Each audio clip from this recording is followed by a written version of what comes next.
Welcome to The Lady Killers, a Feminine Rage podcast.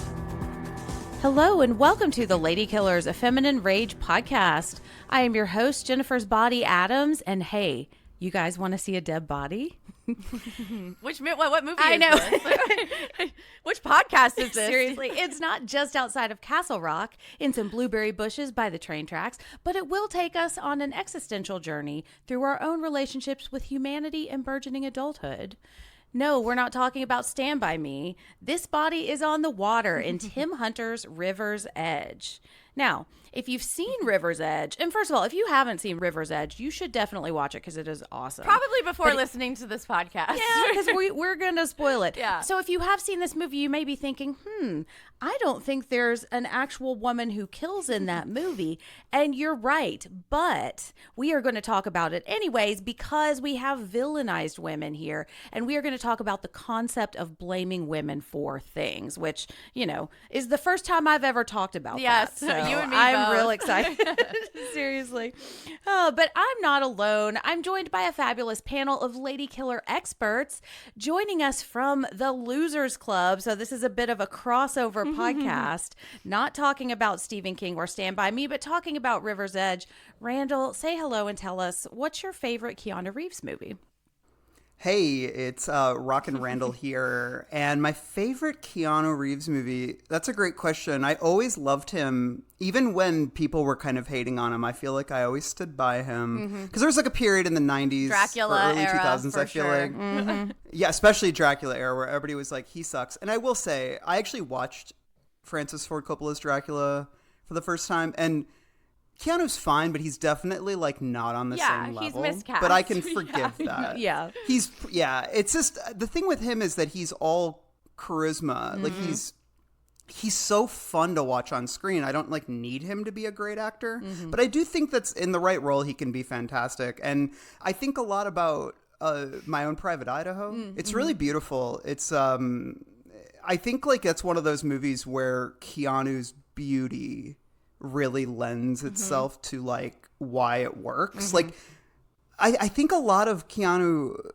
his appeal as an actor really never has to do with his acting. It's about the not even gravitas, just like the presence, the charisma, the beauty, I think like the physicality that he brings. I mean, you look at John Wick and it's like he's so physically capable in that franchise. Like he doesn't need to be a good actor. And then, but I think also Keanu is very, very beautiful. And I think that in certain films, River's Edge included, I think like his sort of baby face and that the striking good looks I think he brings like are really important to what makes the character work. But I think that really is on display in My Own Private Idaho, which I believe came out after River's Edge, if I'm not mistaken. I think it's like Parenthood is around this time, and God, what was like, and Bill and Ted. I mean, like I saw a lot of Bill and Ted. Love Bill and Me too. Ted, In yeah. this character, like just the way he looks. But I think the reason he doesn't really work in period pieces is because he feels so much of our era. You know, the way that he talks feels very,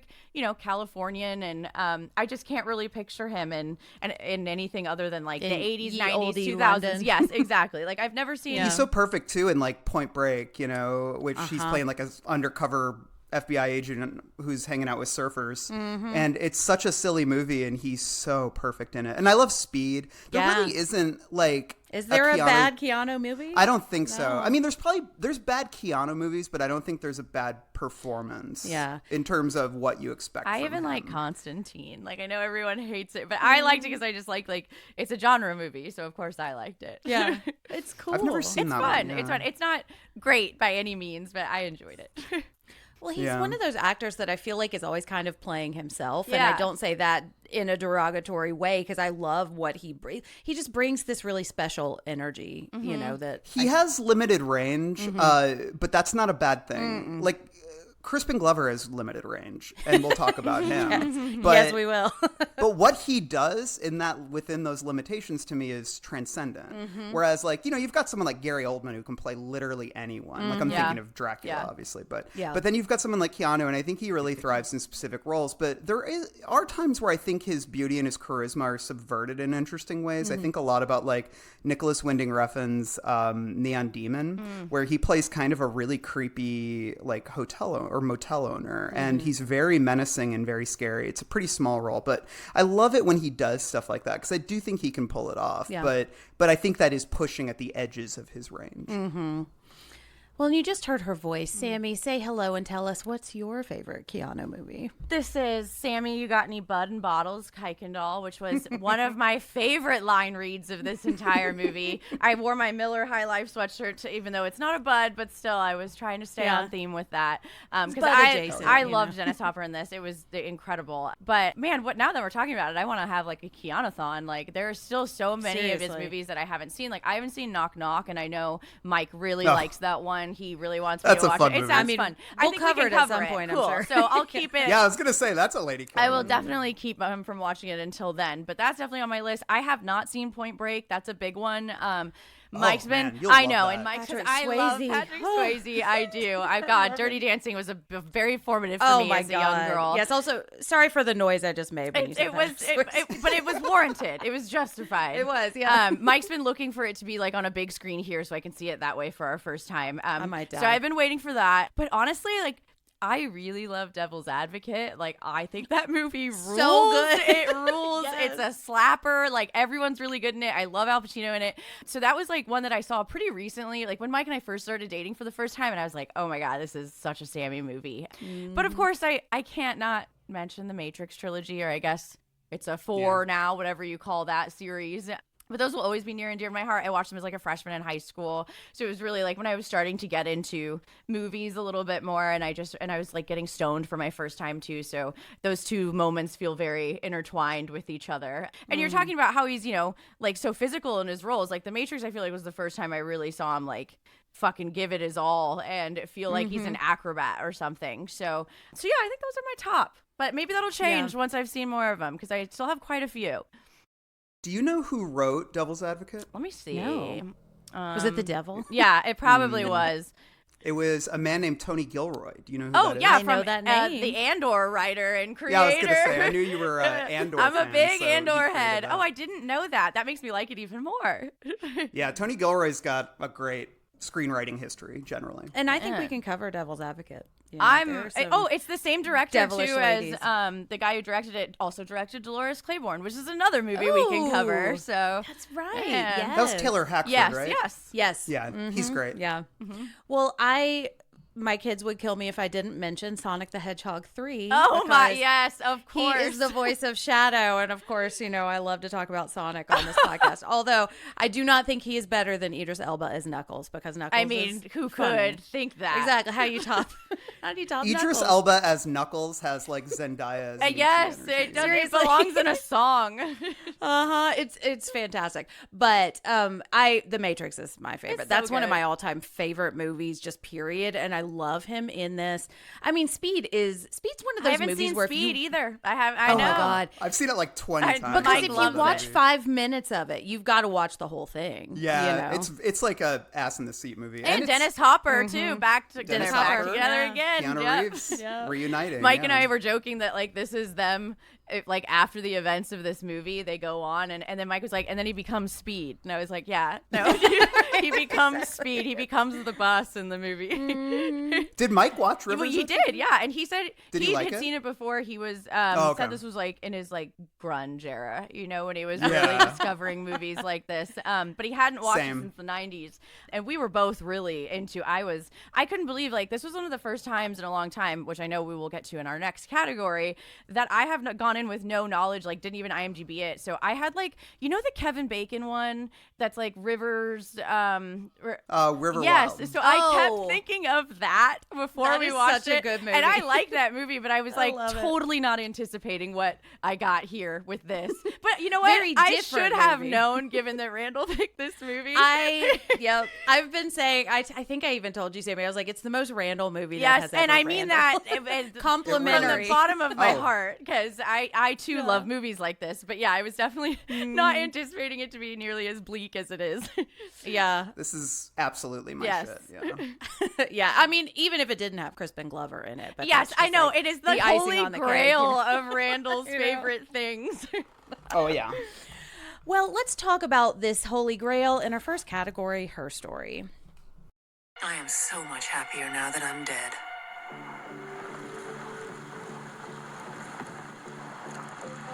Technically missing. Soon to be presumed dead. Gone.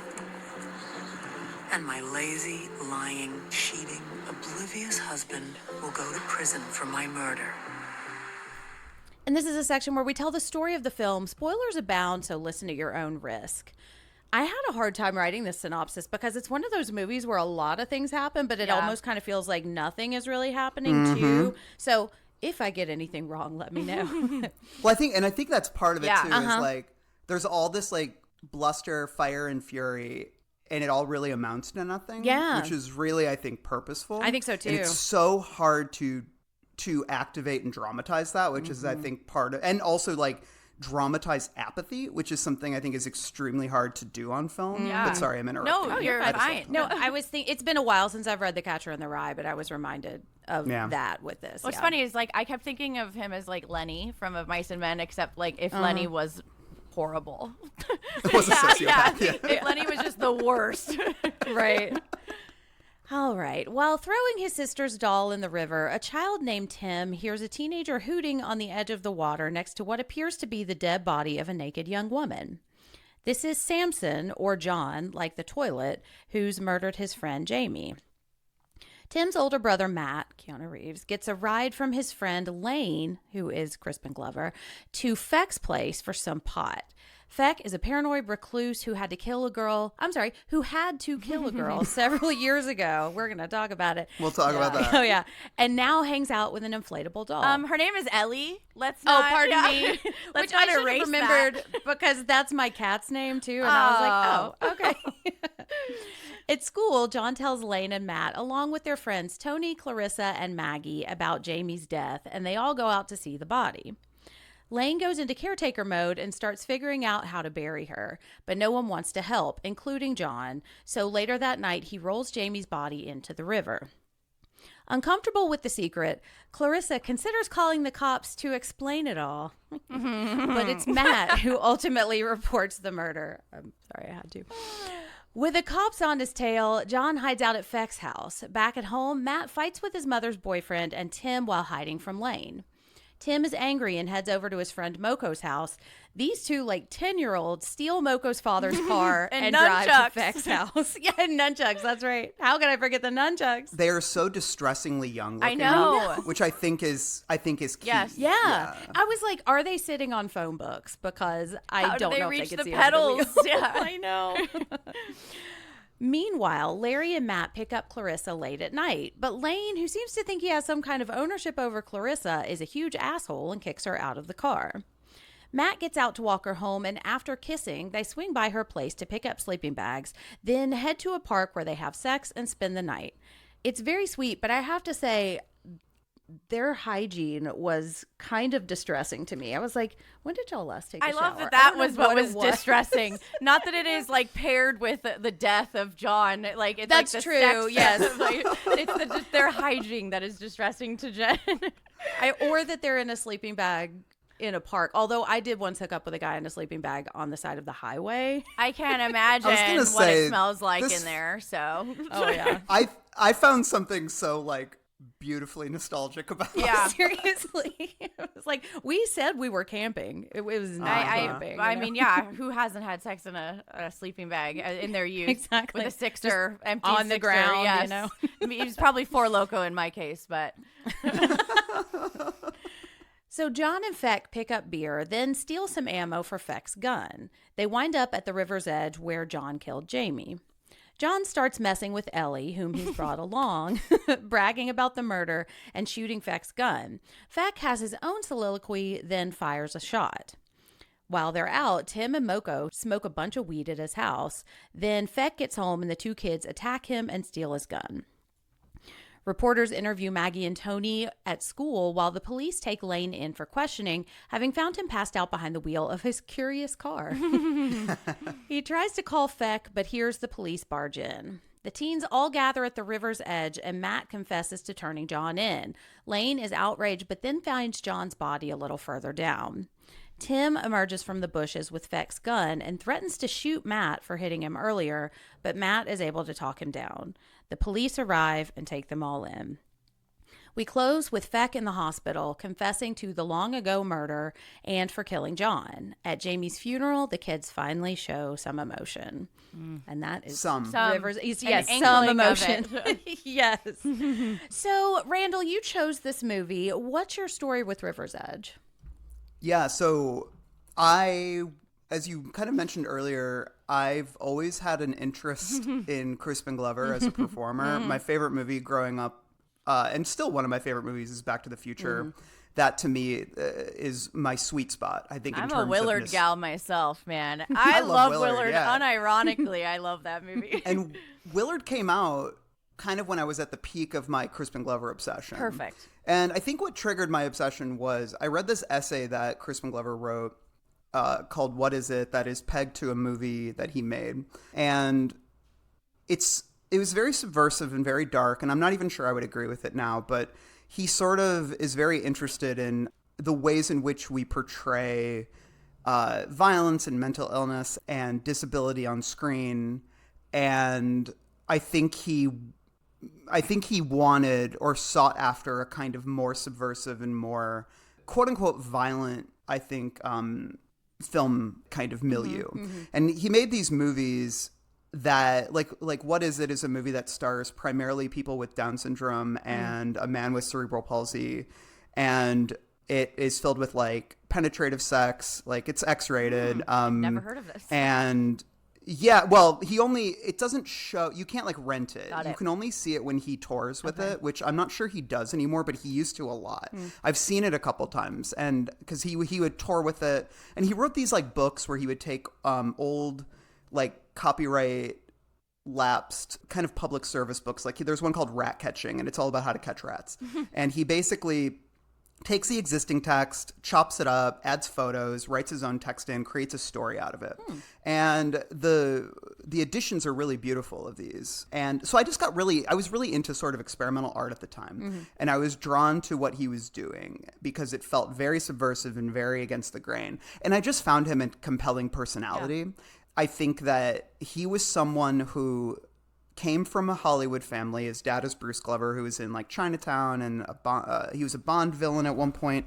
And, and he used sort of his early success in Back to the Future to make a lot of really strange and weird movies. But he still would occasionally pop into mainstream fare like Charlie's Angels, right? Or Willard. And I love the energy and the weirdness that he brings. Although I know people who had acting classes with him, and they said he was pretty unpleasant. I believe that. And, yeah, I could see and it. like hard to work with, I think, but because he's such an capital A art guy, which when I was younger, I was obsessed with people who were capital A art guys. And I've gotten to interview him since then, and he's really cool, but he's very sort of, you feel like you're talking to a character when you talk to him. But anyways, I wanted to watch every movie he'd ever made. So and this was pre-streaming, where you could like rent stuff on Amazon. So I used to have to just kind of rent whatever was available at my shitty little college town's indie rental store, which was not that great.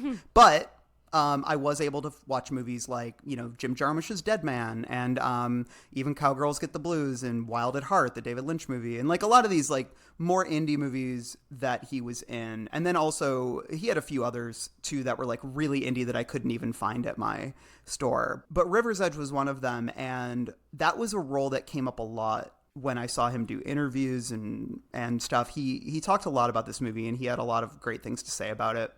And so I watched it when I was in college, and I just really responded to it I think I just related really hard with it, because I think as a child, I was always, and this is, I think, a good insight into my weird brain, I always felt like I wasn't feeling enough emotions, even though I was feeling a million emotions. And I sometimes would become obsessed with how I was reacting to things.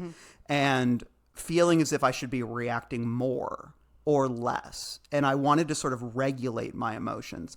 And I was really drawn to this movie because it's about kids who kind of feel like they should be feeling more sorrow than they are. And they're confused. Like when they find out their friend killed one of their friends, the reaction is all over the place. But the last thing it is sadness or mournfulness. It's, you know, like Lane laughs when he sees the body, Crispin's character. And then the other ones just kind of stare like dumbfounded. And then they're always thinking about themselves. But what I love about this movie, and what I think I love generally in art, is when I don't like movies that judge their characters too harshly. Unless it's really a stupid movie. Then I'm like, yes, give me like a mustache twirling villain. But this is a thoughtful film. And I think that this movie has a great deal of empathy for its characters while also portraying them as monstrous. Like really monstrous. Even the quote unquote good ones. Yeah. But I think it's a monstrousness that to me is very relatable. Not entirely, but I think in terms of feeling hollow inside when you feel as if you should be feeling more, which is, I think, is something that has only been exacerbated over time, especially in the almost 40 years since this movie came out. It's I think like we've sort of lost control of our emotions in a lot of ways. We react wrongly, like to the wrong things. Does that make sense? Like I feel like we react strongly to the wrong things a lot of times. Well, and there's a line in this movie where I think Ione Skye says like, "I cried at Brian's song." You know, do you guys know Brian's song? That movie? Yeah, it's a really sad movie. But not this. She's like, "What?" Yeah, I cried at Brian's song. Why don't I cry at this? And I feel that way. Oh, me too. Like, Mike and I talk about that a lot. I felt that way personally. Same. Yeah. And I feel like I've had that conversation. I'm with sure Mike you about, have. Like, I feel as if I should be feeling more right now, you know? And I think that to me is a really interesting question, and one that is extremely hard to explore on film. And I think this movie in particular does it in a really compelling fashion. So I hadn't seen it in many, many years. And the first time I watched it was on a really shitty VHS tape that was like falling apart. Like there were tracking lines all over it when I first watched it. I feel like that's the perfect way to watch this movie, though. It is. And then they showed it here in Chicago. Every couple of years, they program at the Music Box Theater, which is one of my favorite places on earth. They tend to program like a David Lynch festival. And as it's evolved, I think they've sort of broadened the scope. And I think Daniel Knox, who programs it, the last one, he's like, well, I really want to sort of program some films that I think capture the spirit or essence of like, you know, various aspects of Twin Peaks, but also people who have worked on Twin Peaks. So Tim Hunter, who directed this movie, directed some episodes of Twin Peaks. And so there's that connection there, but it also takes place, you know, Northern California, not the same as the Pacific Northwest, but pretty close. And then it's also just about a dead girl, right? And various people's reactions to a dead girl. And I think one of the questions that lingers over Twin Peaks, but also this movie, is that even though the dead girl is sort of the impetus for why we're here, you can sometimes come out at the end of it feeling as if I still don't know who this person is. That's Laura Palmer, too. Like, we project our own feelings onto Laura Palmer. Exactly. Yeah. And I think that the dead girl in this movie, who I'm like, is it Jamie? Jamie. I'm blanking. Yeah, Jamie. Jamie. Like, and I think that's almost part of it, is like the movie ends, and the movie ends very pointedly with a zoom of her in the casket. And I think the question that I think you're really meant to ask is like, wow, I know nothing about her. And that's the point. Yeah. Is that this whole movie has been about these kids saying, how do I feel about this dead girl? And we know nothing about the dead girl, which I think speaks to what the movie's trying to do. Yeah. So that's a long-winded sort of thing, but I caught that screening, and it was a really shitty print. And again, I think that was a good thing, where it was really scratchy and really old. And I think that does serve the material. So I got really just activated after I saw it again, because I was seeing new things in it I hadn't seen before, because I was a lot older. And I think I just started texting Jen being like, I really want you to watch this. And then... So I take the blame for this not being like a proper lady killer movie. But I feel like it, as I've said to Jen, I'm like, I feel like this does approach like the question of women and violence on film. I think it approaches it from an angle I haven't seen a lot of other movies do. I agree. Yeah. And that's what I'm really excited to talk about. And we kind of mentioned this in our Cocaine Bear episode, but like we're kind of going to start broadening a little bit and talking more about get used to it, conceptual- listeners. Exactly. Yeah. So I'm really excited to talk about it. But Sammy, this was a first watch for you, and you said it's based on a true story, right? It is, yes. It actually took place in Milpitas, which is very close to where I grew up. It's in like the woods of Silicon Valley kind of area. It's about like an hour 20. But it was filmed in Sacramento. Like a lot of the filming took place at, which is where I was born. So I thought that was really, really cool. Of course, I love when anything takes place, except when it's sad like this, but it still was interesting.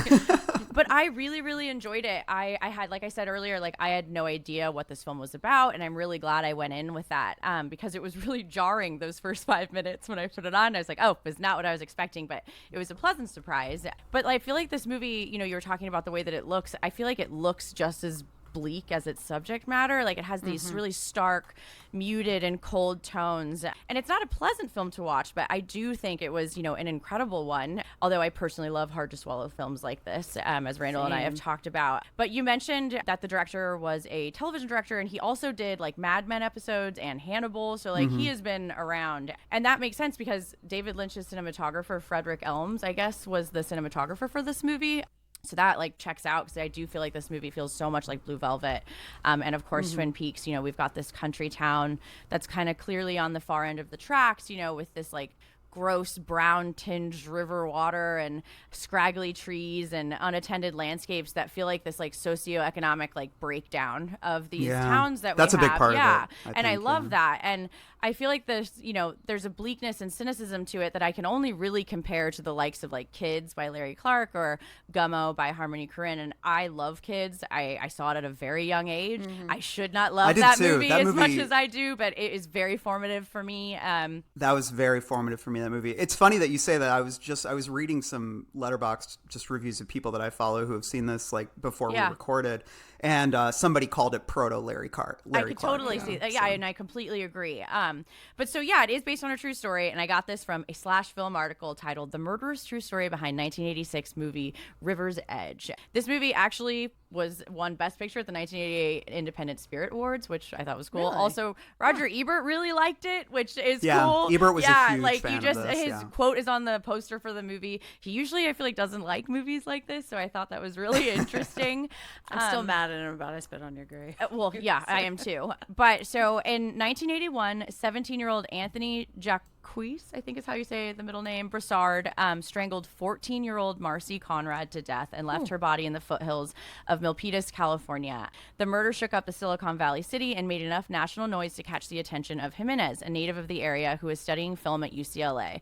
Jimenez told Vice in 2017 oral history of the movie that there was, quote, a news story about a kid who dumped a body and took his friends to see it. I was in a screenplay class at UCLA, and I wrote it for the class. Most of the characters were based on people I had gone to high school with in Sacramento, and I thought it spoke to a mood that young people were feeling at the time, feeling detached from things and wanting to zone out. And according to the article, two things the film got right about Broussard's physical bearing was like he was like really large like that, and like again kind of like a Lenny from Of Mice and Men. He really did look like that to me. Although I when I first saw him on screen, I was like, oh, it's the guy from Rob Zombie's Halloween 2. Like that's how I remember him. He's in a lot of Daniel Roebuck. Yeah, he's in a lot of zombie I like movies. him a lot. I think he's like a really great character actor, and we don't really get a lot of those anymore. He is also in Final Destination. Oh, very true. Oh, is it really? The cops, Yes, one of the cops. Very yes. true. How could I forget? And I guess his emotional vacancy, like according to expert psychological testimony in the 1982 trial, he was an intimidatingly big kid devoid of feeling for other human beings. And the defense, I guess, tried to draw sympathy from the jury by calling a psychiatrist to the stand who said that his mental development had been halted by the death of his mother when he was 8 years old. And they ultimately concluded that Broussard was a chronic paranoid schizophrenic with transient organic brain disease caused by drug abuse. And given that he was a minor at the time of the murder, he could not be sentenced to death, so the judge hit him with 25 years to life, and he was up for parole in April of 2022. I don't know what happened after that, but yeah, like you can do something like this and still get out of jail eventually. Jeez. But the article ends with River's Edge might be fictionalized, but Hunter and Jimenez were determined to capture the conspiratorial immorality that led Broussard's friends to cover for him. Did they succeed? It depends on who you ask. So if you're asking us, I do think they succeeded in that. But yeah, very sad story. She's 14. She looks much older in the movie. 14 to me is like, that's 8th grade, like that's like going into high school. That is a very young age. And very young. Yeah. I think that they kind of aged her up a little bit. But I mean, just that like blank stare on her face, that when they zoom in on it, it's not so much blank as much as it is like this look of like surprise at like kind of like she can't believe that it was happening. It was like stuck on her face, and it was so ghoulish, but I thought it was very effective. Yeah, I think the nudity is important. Yes. And I think if they had her too young, they can't get away with that. Yes, so. very true. Very true. Yeah. Yeah. And that was it's definitely something I want to talk about, which really surprised me. I think I kind of had a little bit of an idea because you and I had talked about it, Randall. And I knew Crispin Glover was going to be in it. And so I was looking forward to some weirdness. But I really had no idea what to expect. And I was really surprised by how bleak this is. And I was, this is like an after school special kind of thing. Yeah. Yes. Like it feels like it's just exploring a lot of different things. And I don't know if I come away with any concrete answers, but it caused me to really see some things differently. And especially now I have a teenager in my house. Like my oldest child is 13 now. And, I've been in therapy for a long time to talk about like dealing with my own emotions. And so I've been thinking about the way emotions manifest a lot recently. And so it was really fascinating to watch these kids deal with this. And I think I kind of read it as apathy, but I also read it as like, I don't know how I'm supposed to respond. And this feels so big that if I respond to it, have you ever felt like if I allow this emotion in, it's going to take over and I'm never going to be able to come like back itching from it? at, like the wallpaper, Exactly. peeling it back.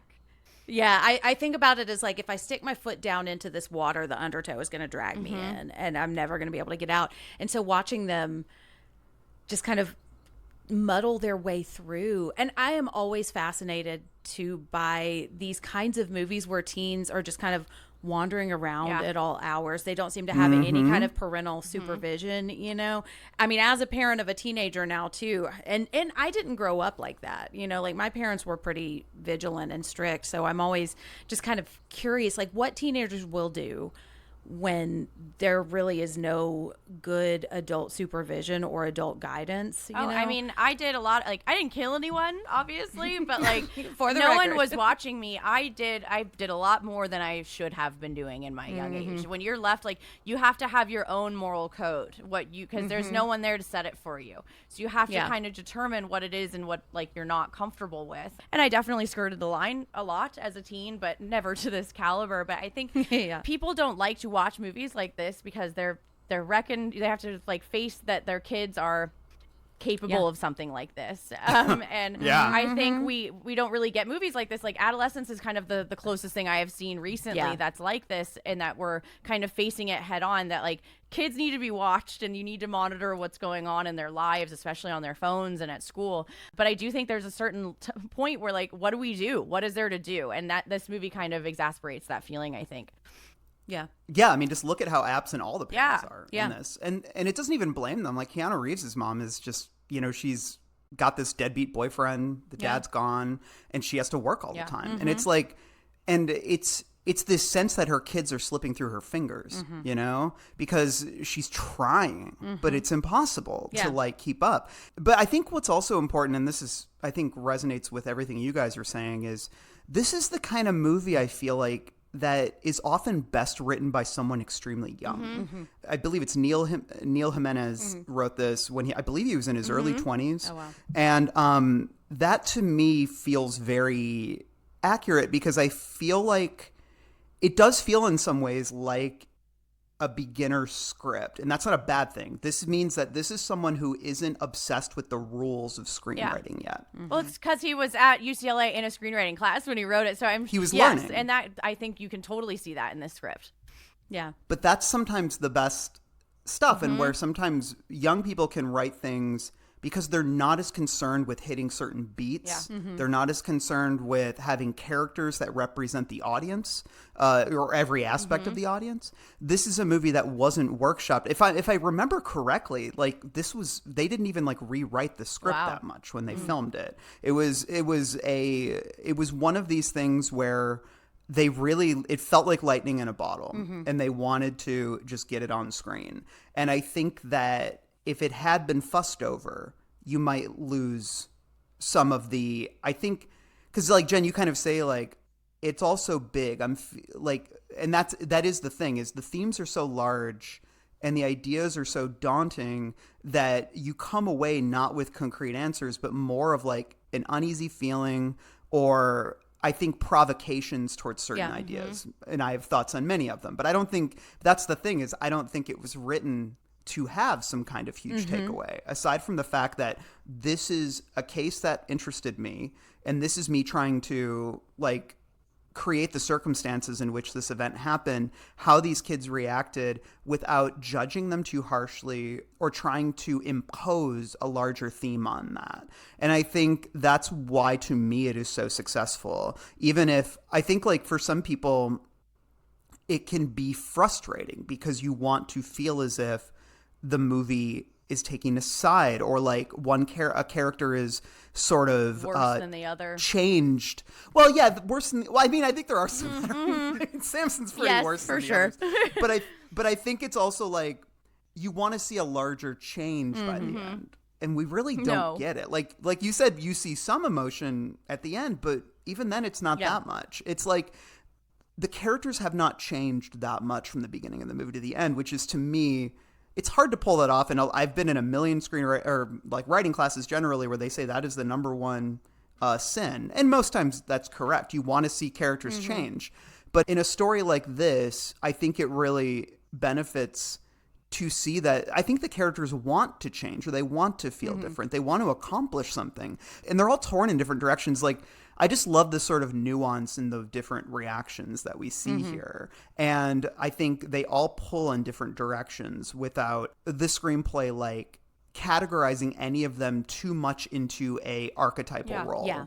And I don't know. I think that stuff's just really But I think cool. it's not to say that they might change eventually. You know, you aren't who you are. Totally. Who you are at 19 is not who you are for the rest of your, or 18 or 17 isn't who you are for the rest of your life. So maybe in that, there are a shit ton of things I did as a teen that in that moment I was not bothered by, you know, and then now I'm 31 and I am trying to fall asleep at night and a vision of that moment will come into my brain and I'm like, oh God, I did that thing, or I made someone feel that way, or I put myself in a situation that was not a good situation and willingly, you know. And so I think the ending is kind of in the eyes of the beholder, what you take from it. And what I kind of took from it is that maybe some of these kids will change and maybe they won't, but I at least can give them the chance to do that. And that's why I don't want to write any of these people off, except for the one who did the killing. Sorry, like that one's, you know, a hard one to make excuses for. Yeah. But even the character of Lane is like, he's, I don't think, a good person, but I like to believe that we can at least have the opportunity to change that. But he thinks he's a good person. I know, and that's sometimes a scary thing too. I've had people in my life like that, where it's like, if you can't see what you've done wrong, then yeah. But there's like definitely and I'm sure we'll talk about this, John, but like there's a generational critique here as well, and not just one. I think that you have to, like, if you look at it, there's 3 generations that are unfolding throughout this movie. There's, you know, Keanu's younger brother, who is looking up at his, you know, teenage brother and his friends. And then you've got them looking up at Dennis Hopper's character, but also the teacher, who I think is actually like a weirdly important character, even though he's only in 1 or 2 scenes. So I think the generational critiques is something I want to talk a lot about, because I think that that's where a lot of the, whether intentional or not in the screenplay, I think definitely the approach to the teenagers is intentional, but I'm really interested in how the movie portrays like the boomers, you know? Yeah. But we'll talk about that. Yeah, and I think, you know, we will talk about it. But I think another thing that I'm always fascinated by, and I am a Lynch neophyte. Like, I have only watched Lynch stuff to talk about it on podcasts. So I'm kind of slowly expanding my world with it. But I remember watching Wild at Heart and thinking it was really fascinating the way we're exploring artifice and performance, and like what is real and what is not real and what do I consider real. And I see that here, and I think that is something that is really, really important, or really like front of mind when you're a teenager. Like, what matters and what doesn't, and what should I let engulf my life, and what doesn't feel real here? Like, because I could see Jamie, like, I don't think it's a coincidence that we have a blow up doll and a dead body, and neither of them ever say anything. We'll talk about that. Or just the doll that gets thrown over the edge of the bridge at the beginning, you know? Well, you had said like the idea of what's real. I believe, doesn't Samson like have a line where he's like, it felt so real when he was remembering when he strangled her. I do think that's the thing, is there's like a cloud, I think, hanging, and maybe it's the drugs, maybe it's just like the generational changes, but there is like sort of a cloud of indifference or apathy that is hanging over these kids, and it's like what breaks through the cloud. And what's scary is that for Samson, it was like choking this girl. He's like, I felt alive. That was like the best moment of my life. Yeah, and even then, it's gone now. You know, what else? Got to do it again. And he absolutely would have. I think so. Well, let's talk about these dolls and these guys in our next category. Who is she?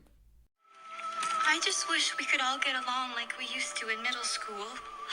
I wish that I could bake a cake made out of rainbows and smiles, and we'd all eat it, be happy. She doesn't even go here. Do you even go to this school? And I will not sing Guys and Dolls because a lot of those songs bug the shit out of me. Although I was a mission singer in high school in our performance of Guys and Dolls. Okay, so our lady killers for this episode, I just put women, just women in general, you know, because we're to blame for it all. Our victims, Jamie, played by Danny Dietz. And then our motive, I think misogyny, but also like we shall discuss, you know? Yeah. There's a lot here. She talks shit, Jen. Of course, she was, I mean, what was she wearing, you know? Yeah. It's like there's a lot and nothing, you know, which I think maybe kind of defines misogyny, you know? And then our weapons are hands and a gun, and of course nunchucks. I cannot forget about the nunchucks. They're sick. It's like Napoleon Dynamite. Like, I was like, this is like too like funny for this subject matter. That was what was so weird about this too, is I would be watching this super bleak movie, and then all of a sudden I'm like, what the fuck? That's some hilarious. great lines. I took like Dennis Hopper had the best lines for me. When the one guy's like getting interviewed and he's like, I also play guitar. Yeah, I know. It reminded me of To Die For, which we covered, you know, a couple of, like that. The whole thing like reminded me of that, of like the like, because Joaquin Phoenix's character is the same, where it's like not thinking about the future, just the now, the feelings that I feel right now. I guarantee this was an inspiration on To Die For. I totally feel it was, and I love that movie. It was so good. I loved when we covered it. That was a fun But that day. scene in particular really reminded me of that, because like when they're getting all interviewed, and they just sound stupid, like they don't know what they're. But they talking think about. they sound so profound. I too. know. They're like, this is the pinnacle of my life. This is my reel for the rest of my. Well, all it's of my like when he interviews. hears that the word, I can't remember what it starts with an E. Like, it's a word that is bigger than him, I think, when the reporter says it to him, and he starts using it throughout the interview. Like, he had just heard the word for the first time, and now he's like, yeah, you know what? That That's sounds my right. word now. Yeah. Okay, so we have Lane, played by Crispin Glover, Matt, played by Keanu Reeves, Clarissa, played by Ione Skye, Samson/John. I'm going to call him John, played by Daniel Roebuck, Maggie, played by Roxana Zoll. I love that name. Tony, who is Josh Richmond, Tim, who is Joshua John Miller, and he's one of those guys I was like, I have seen you before. I know who you are, and he's Near in Dark. Near Dark. That's Near Dark, right. yeah. Yeah. We kept thinking it was the Lost Boys. We were like, what Me too. vampire I was like, movie is that Laddie? No. I found out that kid, as he got older, was a member of Leonardo DiCaprio's Pussy Posse. Really? Wow. But he's gay, so I don't think he was getting pussy with them. Penis But Posse. the important question is, he in Dan Caffrey's favorite picture where they're all sitting around, and is it Tobey With Maguire's their- giant dong Yeah. out? Well, that's just, I will say, that is a Photoshop photo. And I'm sorry, slanderous to Dan Caffrey. never This seen is a this. joke. So it's David Blaine, Leonardo, and Tobey Maguire sitting around in robes, and there is a meme on the internet where it makes it look as if Tobey Maguire is like a gigantic cock. And it's really funny, and Dan Caffrey's obsessed with it, and he always sends it. It's But made its anyways, way into several Losers Club episodes for some reason. Good. And now it's made its way here. And now it's on the Lady Killers, you know. And then, lest we forget, Feck, and without a C, and it's kind of breaking my brain, and I accidentally put C's in earlier. Who do but, we you think know. is worse, Feck or Frank from Blue Velvet? Like, Oh, who God. do we Oh, think Frank, is more I insane? I mean, yeah, it's hard to okay. top Frank, but It is. I will say I am very, very deeply distrustful of Feck, and Yeah. I mean, obviously, but I know some people who can come out. I've talked to people who've come out of this movie kind of being like, "Oh, I really felt for him in the end." And here's the thing: like, I get it because Dennis Hopper's such a good actor Yes. that I think like he plays this stuff so earnestly. Yeah. But I really want to talk about what it means when he says, "But I loved her." The woman he killed, right? And we'll talk about that. But I find it very sinister, and we'll talk about that. Well, and I think Feck almost feels more dangerous because he doesn't know he's an asshole, you know? Yeah. And Which, yeah. So that, like, I think I would trust Frank a little bit more because at least you know what you're going to He wears get. it on his sleeve. Exactly. Yeah. Yeah. Although neither of them am I going to party with. So that I mean, one drinks Bud in bottles and one drinks Pabst Blue Ribbon. So That's whatever true. changes I had a guy your who told me that personality. PBR made me smell bad, and I didn't. What? Drink. I know, and I was like, but it's only 50 cents, and so I didn't drink. I stopped. That like, is a forget the- truly strange thing to say Yeah, I to know. someone. I was can't. like, is that a neg? Did you? He did have a big peacock hat on, and like I thought you were going gonna to say something else. Oh, no. I thought you were gonna say it was like Tobey Maguire with a Oh big no, he cock. did have. I mean, we were sitting around with Leonardo DiCaprio, and his dick was just out. I figured. So, you know. I figured you were. Well, okay. So my question: who in this crew would you hang out with, and who would you avoid? And Randall, I think I might know who you would want to hang out with here.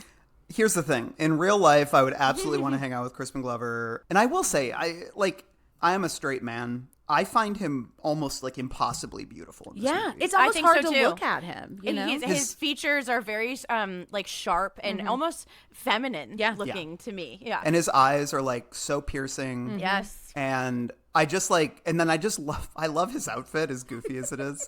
He just, and his hair, like his mullet or Weird whatever. mullet. Yeah. I just like, I was rewatching it for this podcast and I was again just struck. I'm just like, Christ almighty, he's like beautiful. Yeah. And, and I mean, Keanu is too, but Stunning, like, in this movie though, particular Crispin, but he is really, I've been friends with guys like him, and he is so fucking annoying, like Lane is, and I think that's, you know, on purpose. So I don't know. I'd probably want to party with Keanu and Ione Skye if they'd let me. Yeah. If they'd let me crash their slumber party. and who out of everyone would you want to avoid? I mean, I'd say Feck because, or no, well, I guess Samson or John because, you know, he's a sociopath, but Feck also is the kind of guy who, like, if he starts talking to you, you're not getting away. No. Oh, I know, it's and terrifying. those guys are no fun. Every like small town has this guy. Like again, like I had no parental, supervision in any way, shape, or form. So there's always that older guy that supplies the alcohol or the drugs or whatever. And like I had like flashbacks. Obviously, not to this extent. There was no blow up dolls or guns involved, but there were our fair share of older men who would, supply the party house or whatever. And it was just like, God, I was like, wow, how did I allow myself to be at these places and allow this to happen? It made you a well-rounded person. I like to thank you. I like to think so too. Well, Sammy, who would you want to hang out with, and who would you avoid? I don't really want to hang out with any of them. Maybe the little girl whose doll was desecrated by her awful brother. I'd hang out with her, maybe so I could protect her. Like, there's that scene where the family is fighting, or like the boyfriend and the mom and Keanu Reeves, and he shoves Keanu Reeves' character, and I like turned back to Mike and I was like, you have no idea how many times I have seen scenes like that play out in front of me, like at that young of an age. And it really does stick with you no matter how hard you try to shake it. I think things like that just kind of like embed themselves into your DNA. So I would probably save that little girl from that situation, call CPS, and get her out of there. And I'd like to say that I would hang out with Clarissa Explains It All, but I don't know. Like, aside from getting like hair tips from her, because her hair is so luscious throughout this movie, it has that perfect coiffed like side part. I thought her whole look in this movie was so cute. I loved her style. But aside from styling tips, I don't know. Like because like the minute she was unable to call the police and then willingly get into the car with these guys like that are trying to cover up this girl's murder, I was like, what the fuck are you doing? Like, they have no problem covering this up. Like, what do you think that means that they would do for you? But again, it's that apathy towards themselves that I found the most intriguing, and no red flags were going off in her brain, or at least none that she was like paying attention to. And I think that's really interesting because it's like, I have been there before where like, this is a bad situation and it could potentially harm you. But it's all you know. It's all you know. And in that moment, you don't think about tomorrow or, anything else besides what's going on right here and there. Yeah. These are your friends. Yeah. But as they all say constantly throughout the movie, I feel like I don't even know you. Right. Like they're always saying variations on that. You don't really know your friends in high school, I don't think. Yeah. I think we're all kind of masking quite a bit. And I don't feel like I mean, I'm not friends with almost any of the kids I went to high school with, but Yeah. like the ones I did feel close to as we got like separation, I was like, did I really like you, or did we have anything in common, or is it this that we both liked getting drunk on Friday after the football game, you know? And I Like- think too, especially in the 80s before social media, like your friends were just the people that lived near you. Like Yeah. proximity was such a huge factor, you know? And so like, yeah, they're your friends because they're people kind of like you like the same thing, and they're the only other people around, you know, like they're not the jocks or they're not the socias or the, you know, so that's who you hang out with. And it almost, I mean, you know, if anything, I'm closer to the friends I've made online than I was the ones Seriously. growing up with, because I could seek them out and choose them based on not only morals but interests, and it wasn't just because you're there. yeah, you know. I was just talking about that with our friend Rachel Reeves the other night when we were talking about a parasocial relationship in another movie. So yes, I completely agree. I think I don't know who I would. I can tell you who I do not want to hang out with, and that is Tim. I fucking hate that little Dude, kid. I do not He's like such a little evil fucker. I hate him. I know. Oh, yeah. And I kind of like the balls to just make a kid like really, really suck here. Yeah. And not like in a child's play kind of way where like it's a gimmick how obnoxious he is. He just, he sucks. And I get it. But also, like, he's so fucking dirty too. Like, I just look at that kid and it makes my skin crawl. Ugh.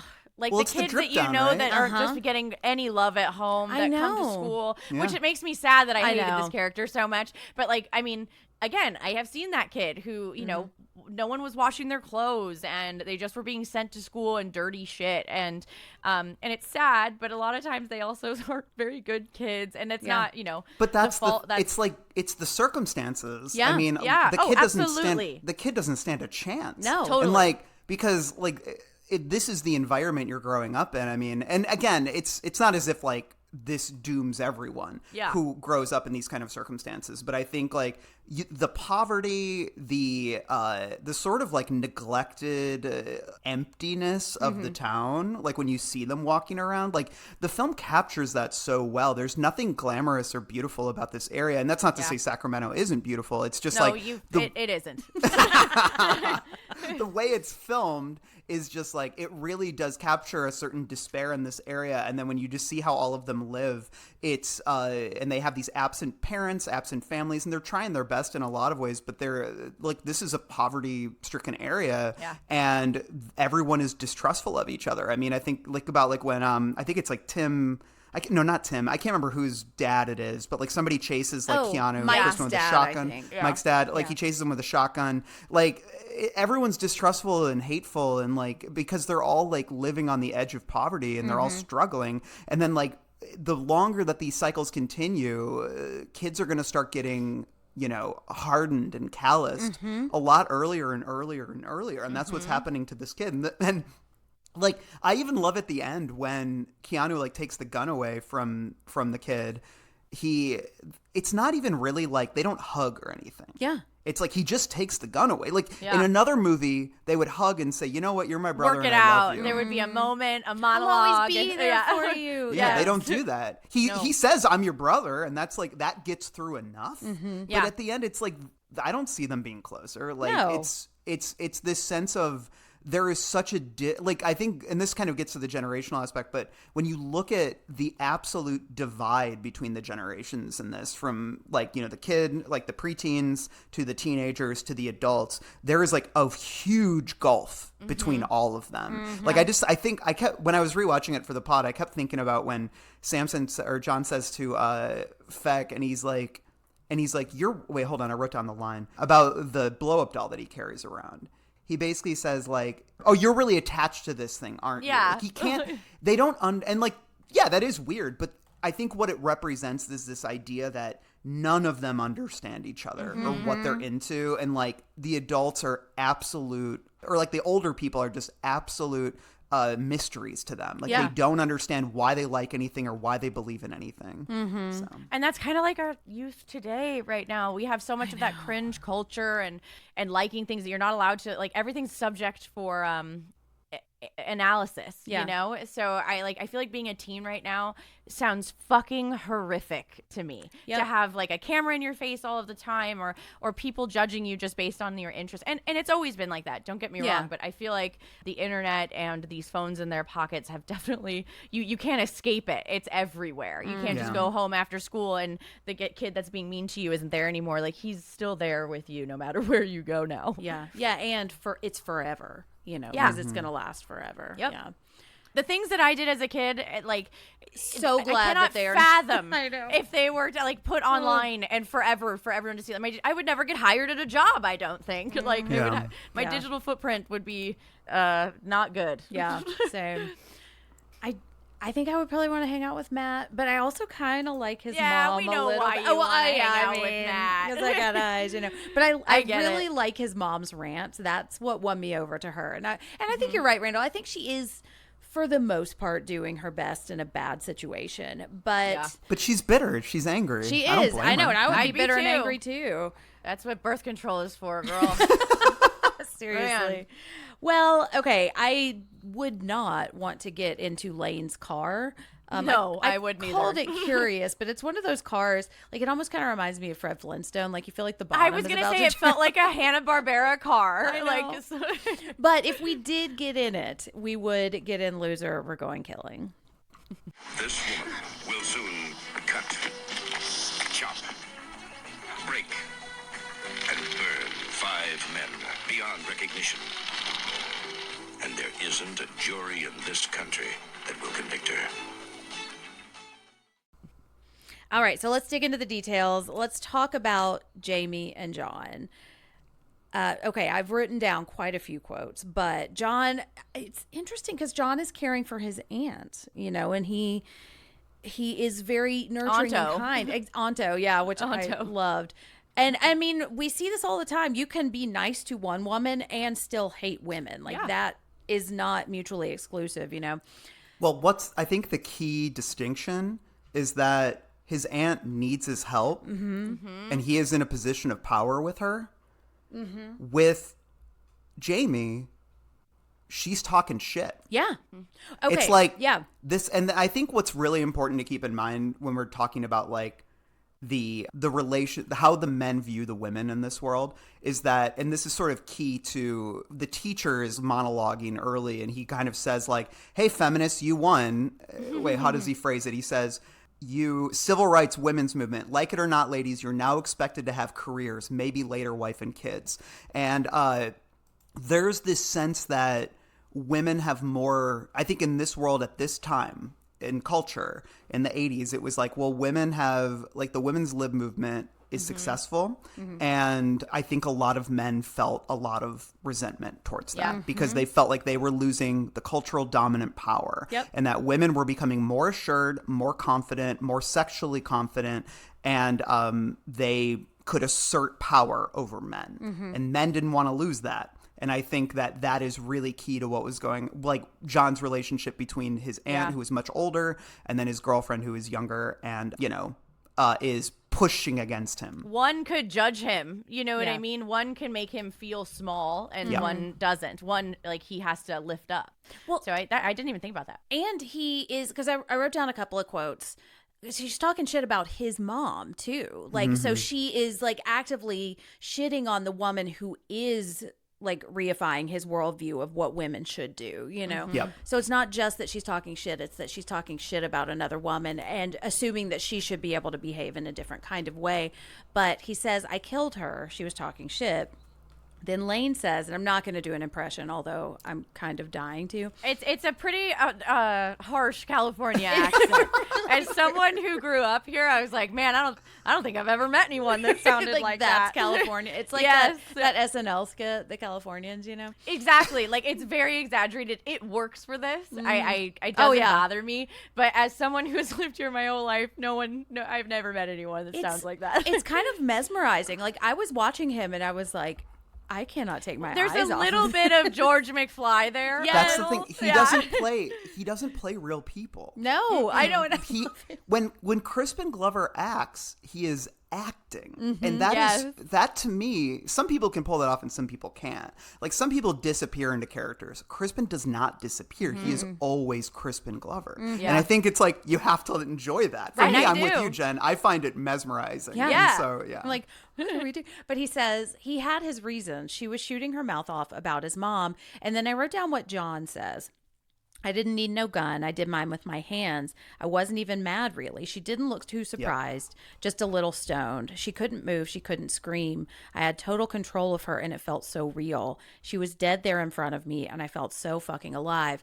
And so on Murder Made Fiction, we have been talking about serial killers. It's been a while, but we talked about Ted Bundy and we've talked about Jeffrey Dahmer and we've talked about Ed Gein, and it's very similar to this. It's like I have control, ultimate control, and that's what he's describing here, and it's so chilling. And he's a fucking teenager, you know. Well, and like we see in the flashback, she's fully clothed when he kills her.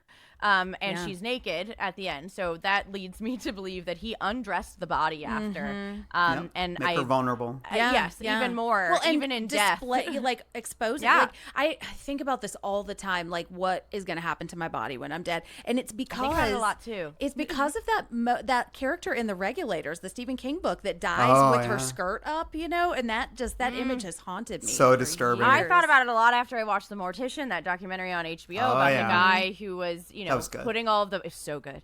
Putting all the body parts or like the bodies. It's like, what if that happens to me? You know, I want to be cremated. What if Mike is given, or whoever, like someone else's ashes, you know, or what if my eyes are gouged out of my head and sold for body parts? Ooh. Like that can happen. It can happen to you. Or like Misty from Yellow Jacket shows up and is like, well, I'm going to dispose of a body in your corpse. So, you know, now you have no control over it. And that is a scary feeling. And John also keeps asserting, he's like, I'm going to show the world who's boss.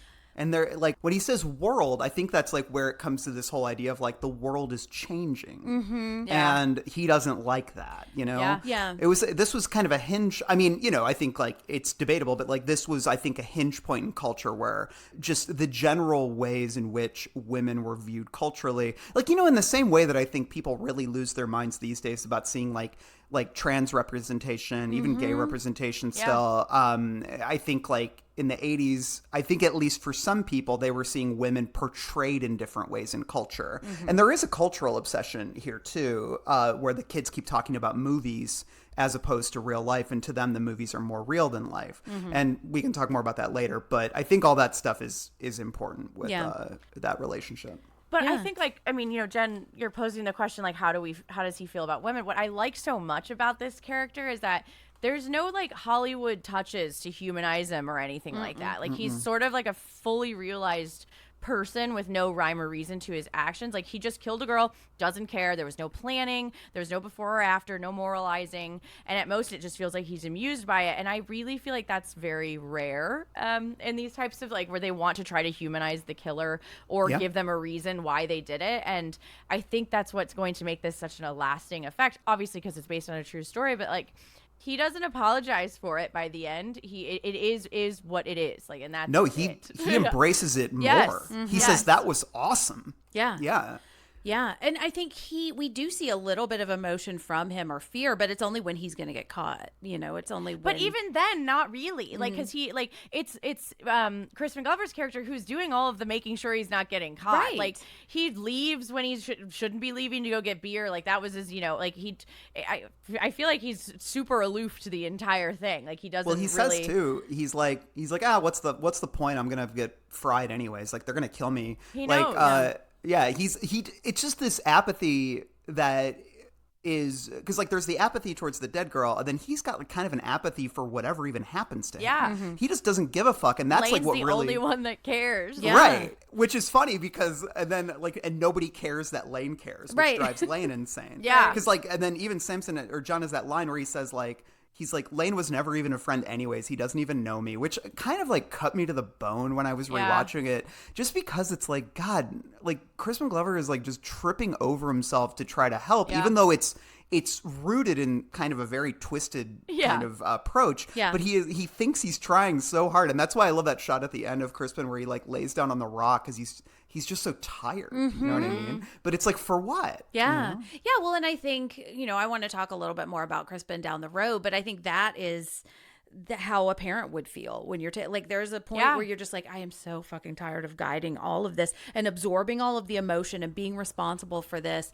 And I think John kind of does have a role model in Feck too, because Feck has done the same thing and gotten away with it. So if I were John, I would be like, okay, well, if I just stay in this house, then maybe I'll be fine because he's been fine this whole time. But he doesn't respect him. Right. He doesn't, because he's like I think in a way he is like, oh yeah, like you are ostensibly someone I could learn from, but all he can do is mock all the things that mean something to Feck, and like and just be like, you care too much about everything. Yeah. And I find that very interesting. Well, and so because it's not cool to care. Like that's Right, my sentiment. I feel like exactly. of so many teenagers now is like, it's not cool. Like that's lame. Oh if my you gosh, care. I'm just hearing the Hullapalooza episode from The Simpsons. They're like, well, maybe if you don't know you're cool, then that's what actually being cool is. I'm misquoting it, but I'm just hearing I love Lisa that say, episode. how else would you know? Well, so my question originally was, how does John feel about women? And I think we've kind of talked about that, but I kind of want to add in, what do we think John actually wants? Because everything he's doing feels so self-destructive, and it's like he's just careening and like making all of the wrong choices too, because he just doesn't seem to care. I think it's probably just to feel anything. Like I think Yeah. of like a Patrick Bateman, or we have had these types of characters we've seen before where they're upset that they don't feel anything. It's like they need something. Like they see other people who have normal feelings, and I think they're envious of that. So he's desperate to find something that makes him tick. Yeah. Maybe I don't know. And like a lot of times that thing when you have no empathy that makes you tick is violence. Yeah. So I think that's maybe it. I don't know though.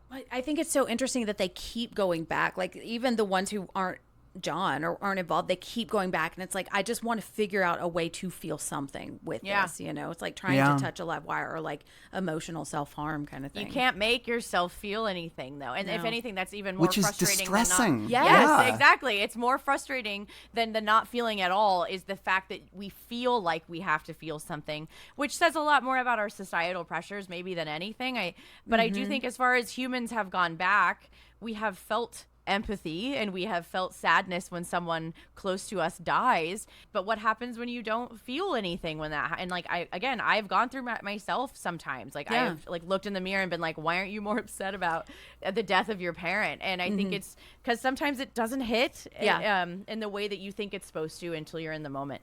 Well, and I think the number one thing you're concerned about when you're a teenager is there something wrong with me, and can everybody see it? Yeah. Do people think that there's something wrong with me? Yeah. And so I imagine all of these teenagers trying to figure out how to feel something and thinking, is everyone looking at me and thinking I'm a monster? Even and so what I can do is just visibly not care about this, I mean, I think like you won't be judged. Yeah. I think like what I kind of love about it is I don't think he knows what he wants at all, and that he is grasping in any direction, but he is at this point of utter and total apathy where he doesn't really view, I think, other, especially women, as people. Yeah. That it's like in this moment, he is just chasing whatever it is that he feels in a specific moment. And I think like it's the lack of motivation. You kind of touched on this earlier, Sammy. It's the lack of motivation, the spur of the moment thing, and then the utter lack of remorse afterwards that I think is so key.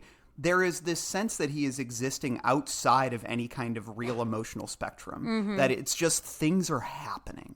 Like he just does things. And like that to me is what's so chilling. Is like, I feel like nowadays we'd get the prequel about him where it's like, this is why he did it. Well, it's like when a serial killer goes berserker mode. You just, all things go out the window. It's like, it is what it is. Like, and you can tell that from the very beginning. Like, not only did he just kill a girl, but it's that moment when he goes, wahoo, or like he yelps into like almost like like he won a game of Yahtzee or something.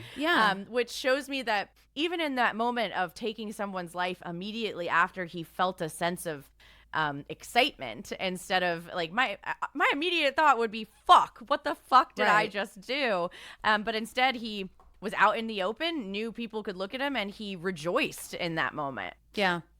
And it's such a strange, like, I used the word hooting because it's I think that's right. Such a weird noise to be making after that. And it almost, like, if I'm thinking about what this case is actually based on, and Sammy, I remember hearing you say there was speculation that the actual killer had been, like, emotionally stunted by the death of his mother. And that's probably an oversimplification of a lot of mental illness issues. But I think if he has been struggling with how to feel and numbness and allowing himself to feel grief since he was a child, now maybe seeing another dead body is allowing him to access some of the emotions that he was not able to feel for so long. And I'm not saying that to excuse anything he does, but it's just, it's interesting the way it's like that hooting almost feels like it's like just emotion or energy just escaping in just no form at all, you know? Yeah. Well, let's talk about Clarissa. I joked about Clarissa explaining it all, but this Clarissa is very confused. But I also want to talk about her because she is one of the very few female characters in this movie who is still alive and who, like, does stuff and talks, you know? Yeah. And I'm kind of fascinated by her. I think she's a really interesting character too. Yeah, and okay, and I feel a little guilty about complaining about the hygiene. I think it's just there's just an earthiness to this movie, where it just feels so raw, and kids don't care. No. Really, like, you know, like if you're especially before the internet and all of this stuff is like you're just getting laid, like right. It Well, doesn't I matter. kept thinking, like, if I were about to hook up with Keanu Reeves, I would be hyper paranoid about, like, did I shave today? Do I smell bad? You know, if the PBR made you stink. Exactly. I know. But so Lane says, keep your hands off Clarissa. There's this whole kind of, and it's a small element of the film, but I like this kind of this ownership that Lane seems to feel like he has over Clarissa. Then and she brings up how he brags. She's like, he brags about me, doesn't he? Exactly. Yeah. And But he has to get women as drunk objects, before like he touches her, you know, which but is we never like, see them together at all, you know, like, and I kind of get the sense, I was like, have they ever really dated, or has Lane just decided he likes her? But she says, this is the thing that kind of cut me just because of how it's tossed off. Clarissa says, they're just trying to lure you out there so they can rape you. And then Maggie says, you think so? And I think the reason that really, like, disturbed me is because I remember thinking stuff like that. I was like, you know, male attention, even if it's violent, is still male attention. You know? Yeah. And when I was a teenager and was like, told, oh, you think I'm pretty enough? Like, exactly. it's so backwards. And when I was a teenager and like raised to believe that male attention is what gives you validation and what makes you real, or as close to real as you're allowed to get, which I've got more thoughts about later, like that even if it's violent or bad attention, it's still something, you know? That's a notion I feel like people are way too scared to touch on now, but in the 90s and in other movies like 80s and 90s, I feel like people talked about, or at least women pose that kind of idea more. Like, I just think a lot about, Sammy, I know you watched this for the first time recently, which is Todd Solondz's Welcome to the Dollhouse. Loved it. Which is my favorite high school movie ever. And I want us to cover it on this, like, if we're not doing Lady Killers anymore, it's so fucking good. I really loved it. There's like a bully character who is always picking on the main character, and then he says to her at one point, he's like, meet me behind the school at this time, I'm going to rape you. And then she meets him. And then, of course, he's, like, awkward. Yeah. And like, doesn't do it. Yeah. He just likes her. He's just throwing around words he's heard before. He doesn't know how else to engage, and she likes the attention, but also doesn't know how else to engage. And then, and that to me is the kind of thing that is so, like, taboo, but also very real and honest and vulnerable. Yeah. Like, and about these people who, and similarly to River's Edge, like that character in Welcome to the Dollhouse, like, comes from poverty, and he comes from a really rough household where he was raised probably with men dominating women, hearing a lot of misogyny growing up, and only understanding how to engage with the opposite sex through that lens. Totally. And I think that there's some of that going on here too. Yeah. You said men dominating women, and my idiot brain heard men boys becoming men, men I know becoming you did. I know. Before you said it, I went, "Oh, she's doing werewolf bar mitzvah." Well, also, Randall, I am officially inviting you back to talk about Welcome to the Dollhouse on this. I would podcast. love like, to. It was so, I had such I a still haven't fun seen it, viewing experience. so. I think you'll like it a lot. I really, I'm excited. those are my favorite types of movies. Yeah, So. because there's so much food for thought, you know?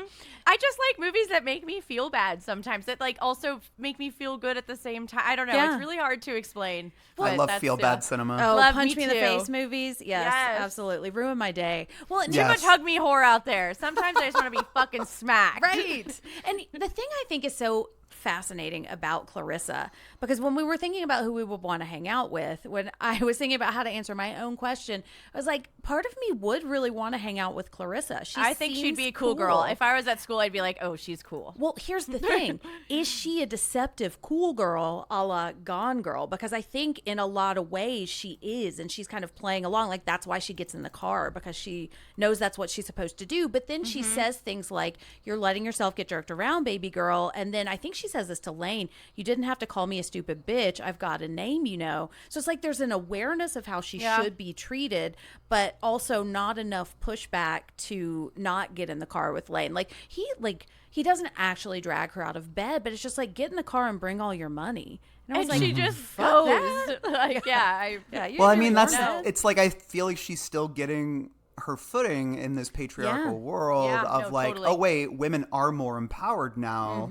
She's seeing stuff like on TV or wherever else about like women asserting their own power, and she's trying to do that. Yeah. But it's like she is surrounded by all these guys who push her around and treat her like an object, and and act as if she's less than in various ways. And when you're used to those constraints, they become comfortable for you. Right, Like, exactly. So I it's like think the she's- devil you know. Exactly. Like, to me, she felt like this person that knew she should be treated with respect, but doesn't think she deserves to ask for it. Yeah. Which made me really sad for her, because you can tell that there is a change going on. Maybe, as I always say on the pod, like her frontal lobe is starting to develop, but I do, like, you can see that she wants to push the boundaries. She wants to become someone that is respected. But when you've gotten used to this, and this is what your life is, and you don't see an end in sight, which I think is probably why she's attracted to the teacher, because the teacher probably serves as like the idea that maybe she could get out of this town if Yeah. she was with someone like that, or that could take her out. Like, I think that's why she is attracted to the older men, because it's like, hey, this might be my ticket out of this place. So. Yeah. Well, he was also in front of the class talking about like feminism won. Right, you yeah, know? exactly, And but- she's drawn to that, even though he kind of says it scornfully. Right. 'Cause It's he kind of says- derogatory, you know? Yeah. Yeah. But at I least think it's a he's the only teacher one talking about it. Exactly. Exactly. Yeah. Yeah. But even then, too, it's like, if she were to think about it, and I think as an adult, she would probably look back and be horrified that she was flirting with this teacher, and like thinking about Fucking what. same. That's Yeah, me. I what know would have that happened if exact I had feeling. hooked up? That would have been like, he would have been a bad guy too. So it's just this, I don't know, kind of playing with all of this fire, and it's just because she also just saw her friend murdered by somebody in her friend group too. So there's this idea of like, if I don't get in the car, are they going to kill me? And that is a real possibility now, you know? Yeah, there's a threat of violence. Yeah. The things I allowed to happen to me, and the way I allowed people to talk to me, and the things that, like, is very different at 19, 17 Yep. than it is to me now. Uh-huh. And like, I mean, I've talked about it before, but like, I was in like a relationship at 16 with someone that was 24, and like my boss at Starbucks. And I think back at that and I'm like, that is heinous. Yeah. Like, I could not fathom, but in that moment I was like, oh, whatever. Like, this is, I'm having a good time. So it's, I don't know. I think a lot of it does have to do with getting older. But unfortunately, sometimes getting older doesn't change anyone's minds. So Yeah. not Well, for and, everyone. Like, I want to talk about like what women are in this world. And I just don't think Clarissa knows what she is and what she can be. And so, and the only people telling her are the men. And she, to give her credit, like, she does feel uncomfortable with that. She knows enough to feel like this isn't what she deserves, but I don't think she knows how to get out of it. And her friend Maggie's not giving her anything either, because she's stuck in it also. Her and Keanu are very similar in that way. Yeah. And I think that's why they're drawn to each other, in that they both feel as if something is wrong with the way that they're reacting to the world and their friend group, but they don't, it's not as, and they talk about like, oh, let's get in a car and go to somewhere else. Yeah. But like, it's just a fantasy because they don't have any money. Right. Like they don't have options, but they kind of sense that something is wrong here. Yeah. And they're the only ones who, and that's the thing is, in any other movie, there would be some kind of like catharsis or come to Jesus moment where they kind of like break through and really kind of like self-actualize in that way that people do in movies. They never quite do here, but they at least come closer to it. But I think like that's what I think is really beautiful about the movie is they have like flashes of awareness of that, you know, I don't want this life specifically, you know, but it's like, but they don't talk about getting out of it really because any ways of leaving this milieu that they're in are so out of their means. Yeah. So there's, Well, and they've just found this a little bit of pleasure with each other too. You know, it's like at least there's somebody else who sees it. And that goes a long way when you're in a situation like that. Totally. It goes a really long way. And I do think they're both good. Like, I think they would be a pretty good couple, you know. I will say the one piece of this movie that did not feel realistic at all, aside from just Crispin Glover's whole like thing. Whole you know? thing. Yeah. But when Keanu Reeves says, should we just get married? And she says, no.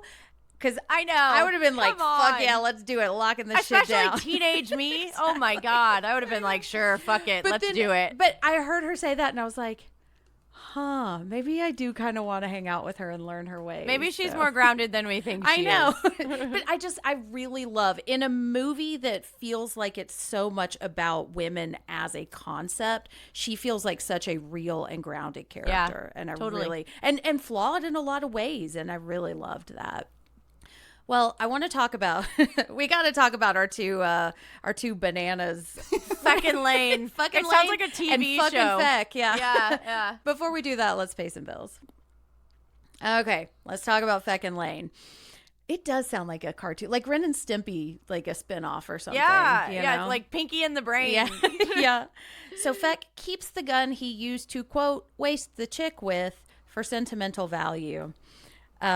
I'm trying not to let my blood boil because I do really want to have a conversation. I can about talk him. about that Yeah. whenever you're ready because I have a lot of thoughts. Okay. Well, let me read 2 lines first and then I'm going to let you just go off. Okay. He says, I wanted to show her who was boss, ... I loved her. And then Feck, I think talking about John, he didn't love her. He didn't feel a thing. I at least loved her. I cared for her. I don't like killing people, but sometimes it's necessary. And I've kind of paired them together, but let's talk about Feck first. So Randall, what do we think happened to John? And how do Feck and Lane play into this whole world?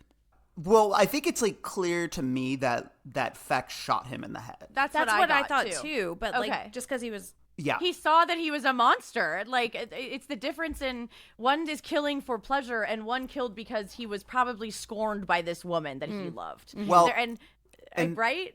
Well, I know. I think that's a read on it. I think for me, what I kind of realized when I revisited the movie all these years later is that Feck is, like all the adults in this movie, kind of a liar in that he has constructed a narrative around regrets and failures from his past. And I want to, this ties into the generational aspect of this movie and the way boomers are portrayed in this movie. And it made me actually think a little bit about conversations we've had in the Losers Club about Hearts in Atlantis, which is a book all about, where Stephen King wrote all about sort of the failures of the boomer generation in relation to Vietnam and activism, civil rights. And even though but the thing was, like, there were a lot of like great changes that happened. Yeah. And that's kind of what the teacher's saying, because the teacher is saying earlier, he's like, what was accomplished? And he's like, well, all these things were accomplished and people don't give us enough credit for how much we accomplished. Like, we changed sentiment about the war. And he keeps saying we and we and we, like, my generation did this. And he's kind of trying to emphasize to them, like, what are you guys going to do? Yeah. But they just laugh. Like, the people in the classroom just giggle about it. And then there's that exchange between the nerd and the bully where the nerd says, like, well, because they were talking about, like, I think the teacher, similar to Feck, talks about how sometimes violence is necessary, right? And then the nerd says, but isn't violence bad? And then the bully says, nah, man, he's like, lighting up a pig is nothing but righteous, or something like that. And the teacher just goes, you all missed my point. And I think it's because I think like, and I was going to say when you're younger, although I see this a lot generally in adults too, it's just this binary thinking, right? It's like you can only be one thing or the other. You can be, pro-cop or anti-cop, and there's nothing else in between. I think that's kind of where politics has kind of definitely evolved into these days, but I'm sure it was to some degree at that point there. But I also think the teacher is being somewhat disingenuous because I think everyone knows that the protest movement didn't accomplish a lot of what they had hoped to do. Yeah. And they changed maybe some sentiment around the Vietnam War, but they didn't stop the Vietnam War. And it's like, I don't expect them to necessarily, but I do think that a lot of boomers tried to justify in many ways their failed radical politics and sort of tried to say, but we did this and we did this and we did this. But I think ultimately it feels a bit hollow. It is a revisionist sort of like take on what really happened. And because obviously a lot of, as King writes about in Hearts and Atlantis, a lot of boomers grew up to be right wing. And I think he even says something like that. The hippies like all became right wing. And the teacher does in this. And then, but King talks about, it's just like the ways in which commercialism sort of gobbled up that whole generation and everybody became obsessed with stuff, And so I think the teacher is being a little bit disingenuous when he's trying to sort of tout the accomplishments of his generation in the same way that I think Feck has created an entire narrative around this woman that he killed, in one in which he is the sympathetic character. And, I think he feels he doesn't necessarily blame her for killing her, but he frames himself as the hero of the situation. And when he has this blow-up doll with him, it seems like he is the distinction there, because he never says why he killed her. He just says that he loved her, right? And I think the thing is, he couldn't control her in the way that he wanted to. And a blow-up doll, you can control very easy. And I think he is like, basically, this is my little toy that I carry around. But he's imbued all this meaning in the doll and all this sentimentality in the doll. And he loves the doll like it is a person. But he can only love it because it can't talk back to him. And it can't operate on its own. Like when John starts like being like, oh, I can see what else it does. Like, about like a blowjob or whatever, like Feck's really mad. And he's like, don't talk to her that way. And he's so, and then the gun you mentioned, he has this sentimental quality to it. He's like, oh, well, and he's imbued all this meaning in a weapon he used to kill a woman. And that, to me, it speaks to this idea that he has, in his head, constructed some narrative that says, you know what? It's bad when you kill someone, but it was okay when I did because I loved her. And that is such bullshit. Yeah. I think it's a grievance and a gripe that I think a lot of younger generations have with older generations. I know I do, which is basically just kind of like, oh, you guys are protesting the wrong way. When, I mean, obviously that's relevant now, but it's like when we protested, we did it better than you. And it was different when we did it because of A, B, and C. But the way you guys are doing it is wrong. And it's that generational divide that's going on. Yeah. So even though Dennis Hopper plays it so honestly and beautifully, like in that last monologue he delivers in the hospital is like genuinely moving in some ways. But I'm just like, I call absolute bullshit on everything he is saying. This is a man who has completely revised his own history to justify his past failures, his past regrets and actions. And these kids... And he looks at them and says, well, you guys don't believe in anything. But the thing is, I think a lot of these kids, and this is where I'm like, I don't think it's necessarily about one generation. I think this is just like, this is what happens as people get older. They construct narratives that, don't tell the whole story about what really happened. Like I'm sure when Dennis Hopper killed his girlfriend, it was probably as knee-jerk and meaningless as it was when John did it. And it's not to say there shouldn't be meaning in killing someone. Right. You know what I mean? Like that's bullshit when it's, and sometimes maybe violence is necessary, but not this kind of violence. But don't create a narrative around it that's in your mind justifies it. Just admit you did violence. Yeah. You know what I mean? I mean, he's essentially an incel, he's just older. And I because we just read book 2 of The Stand too for Losers Club. And so it's just like Harold. And I don't think there's anything that makes me more uncomfortable or frustrated or angry than somebody who just can only see themselves as the victim and they will twist everything they do to make themselves genuinely terrifying. The victim of the story. Yeah, because you just can't trust anything they say.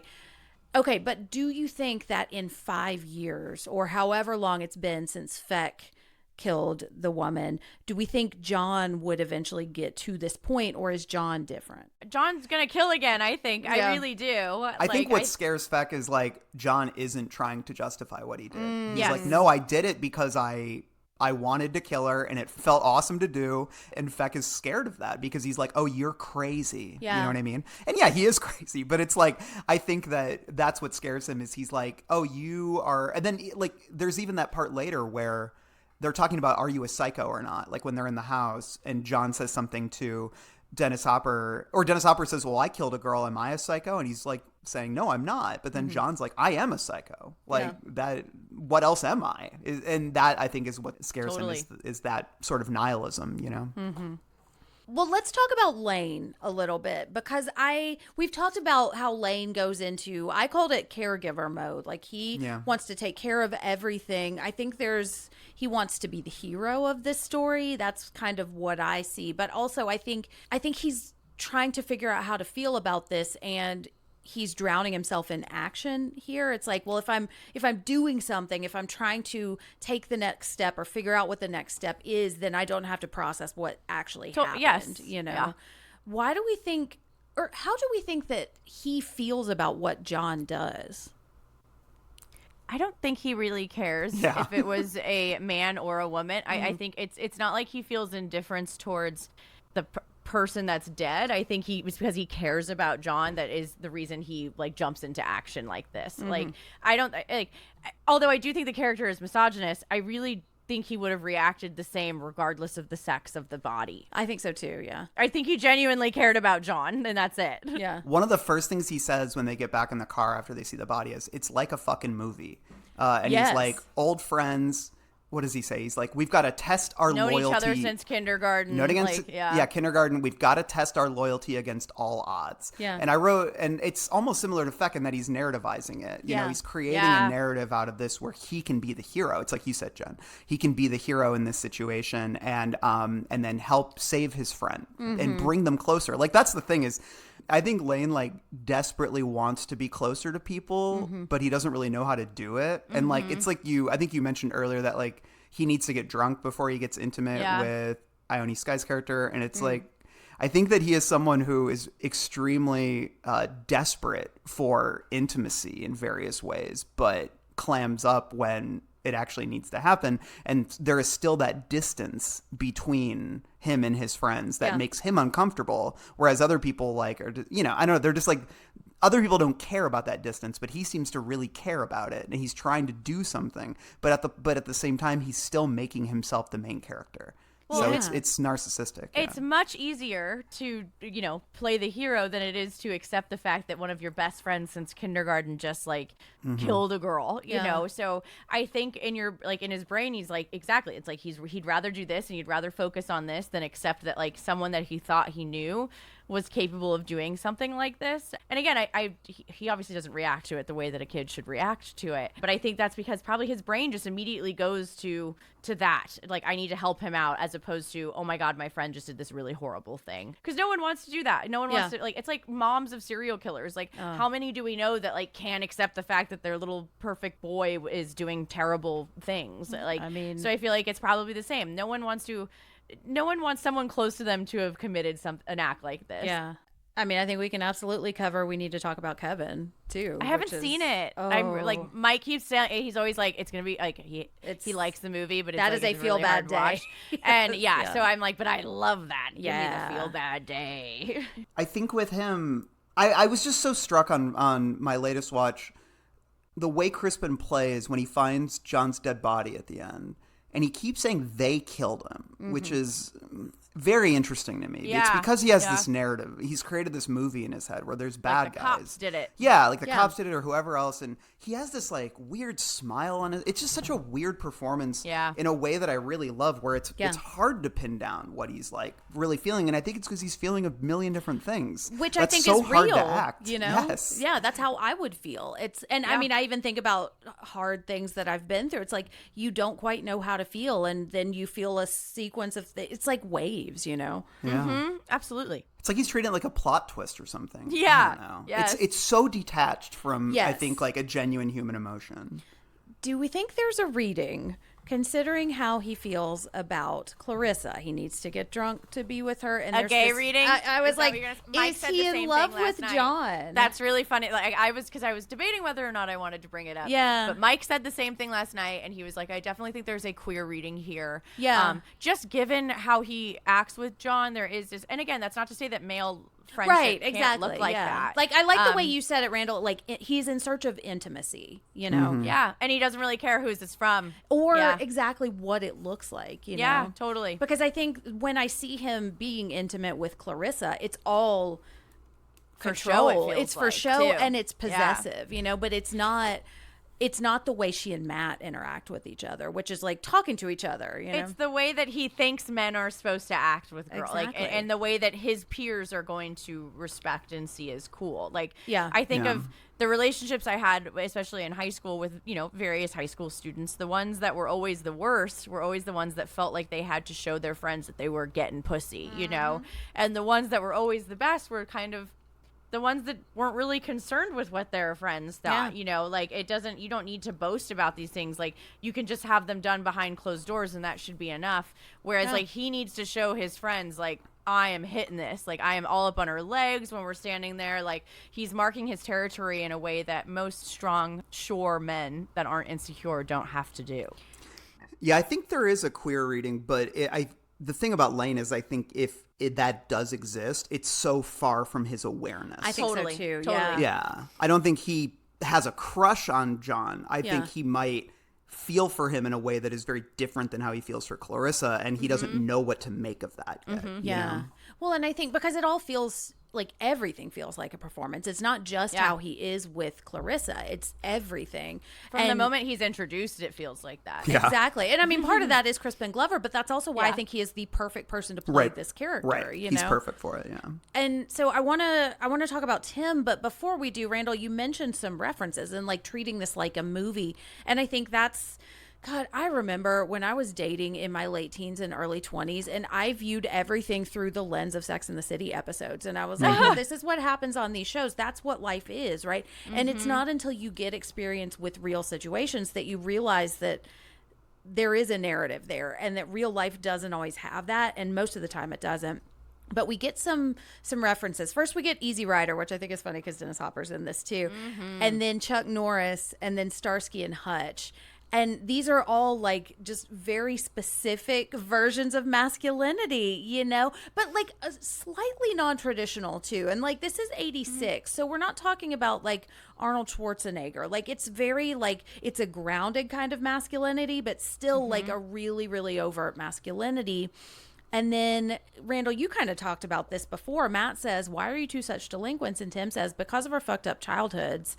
And then Tim, the reason he's going to shoot Matt is, or the reason he claims is because Matt hit him and you finked on John. But I think for me, I read what Tim is doing is like, well, I got a gun and I'm mad. And what men do when they have guns is they shoot people. And this is, that's just what we do. And like, if I don't have a gun, I got nunchucks. So that's cool. Yeah. And driving a car is cool.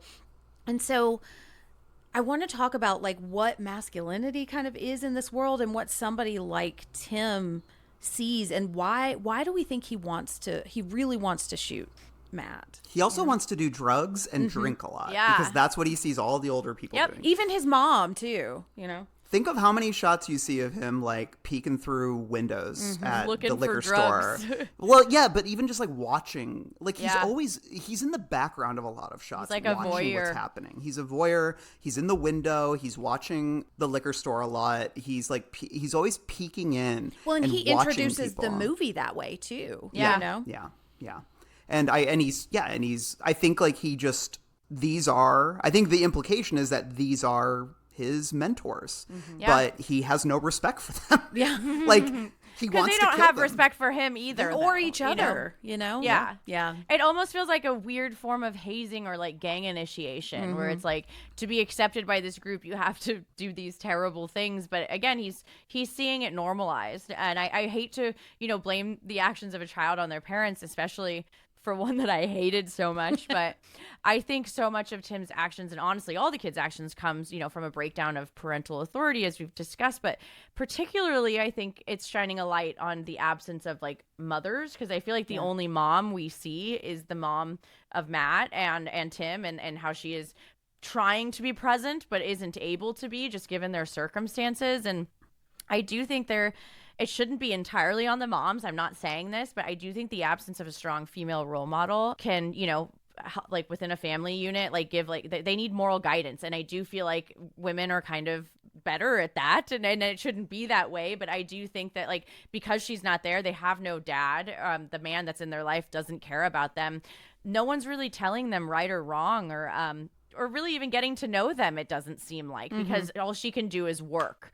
So I still hate him in his little red sweatpants. I hate those little red sweatpants, but I can understand why he ended up the way that he has ended up. But I also have to like, not every kid that goes through this ends up like this. Oh yeah, 100%. Yeah. And obviously mine was not to the extent of this, but I did not have a great childhood, and I was like, I made morals up as I went based on what I thought was right. And I'd like to think I made some of the right decisions. So I'm seeing this character and I'm like, man, dude, like you can blame your parents. Trust me, I fucking do all of the time. But you can't blame them for these actions that are heinous. You know what I mean? Well, and I think I see a lot of connective tissue between Tim and Lane, too. Lane just feels like he's like 7 years down the road from Tim, and this is what is in store for Tim. Because, like, I could see Tim becoming someone like John, but I think I see him much more like Lane or Feck. Like, I don't really know who I am or who I'm supposed to be. Yeah. And I think he's already on the dark path. Yeah. He definitely is. And look at how he treats his sister. It's like he's so evil. Totally. I hate it. It's really sad. Like that whole thing made me very sad. Like more than anything else in this movie, which I don't know what that says about me, but yeah. Yeah. No, but because it's the symbolism, and I think you're talking about the absence of a female figure. Like I think about this with Texas Chainsaw Massacre all the time. Like when you don't have a female or a matriarchal figure in a world, like what kind of masculinity emerges? And I'm not saying that families that don't have moms or women in them are going to be toxic, but I think a lot of times when this kind of like unchecked narcissism and toxicity and misogyny is kind of run rampant, like this is the kind of shit that emerges, and women become symbols and archetypes and not human beings, not real people. And that leads me into our next category that I want to talk about, because that is very bad, but you know what's good? Our next category, good for her. Claiming she could take it no more, the young mother released the emergency brake, allowing her car to roll backwards into the nearby lake. Good for her. In which we look into the camera, although I don't really have to say it this time because, John sucks. Murder is bad. Fascinating character, but yes, we know murder is bad. Okay, I want to talk about Missy and Ellie, the two dolls in the movie. And I can't seem to stop talking about Barbie because I love it so much. But I think part of what really struck me with that movie, other than just all of it, was this idea of becoming real. Yeah. Like what she wants is to become real. And that like really solidified something that I think I've been trying to put my finger on for a really long time. Because if you are becoming real, then you weren't real before. And so what does it mean in a world where you can, quote, be anything, but you can only be that one thing? Because that one thing is just a costume, or it's just a symbol, or it's just like you're just a mother, or you're a doll, or you're a girlfriend, or you're a little sister. Why can't I be all of them if I want to be? Exactly, because that's what human beings are. And so this idea of who gets to be real in this world, I think, is really kind of the heart of what I am interested in. And so I wrote down a ton of different quotes from different people, but I was also really struck by this image of Jamie's body. And then immediately it cuts to them shooting lobsters in a bucket. And I was like, well, that kind of tells me what women are. What you see them as. Exactly. I feel like it could be very easy to criticize this film for not making any effort to humanize Jamie, or like we only see her alive to watch John kill her in a flashback. Otherwise she is a lifeless body that has been stripped naked, that is laying in the grass, and then we see her funeral where she is kind of dressed like a doll at the very end, and she And that's what she is the whole movie. And that, I think, is very purposeful. Yeah, I think that's the point. It's the point. Yes, it's that we don't know her, that the whole time she has just been a body that all of this stupid, like, teen drama has been circling around. Yeah. And nobody is taking her death seriously at all. Yeah, and I think that is what women are in this world. And that's my question. What Right. are women in this world? They're dolls. You know, they're things to play with, they're things to own, they're things to possess.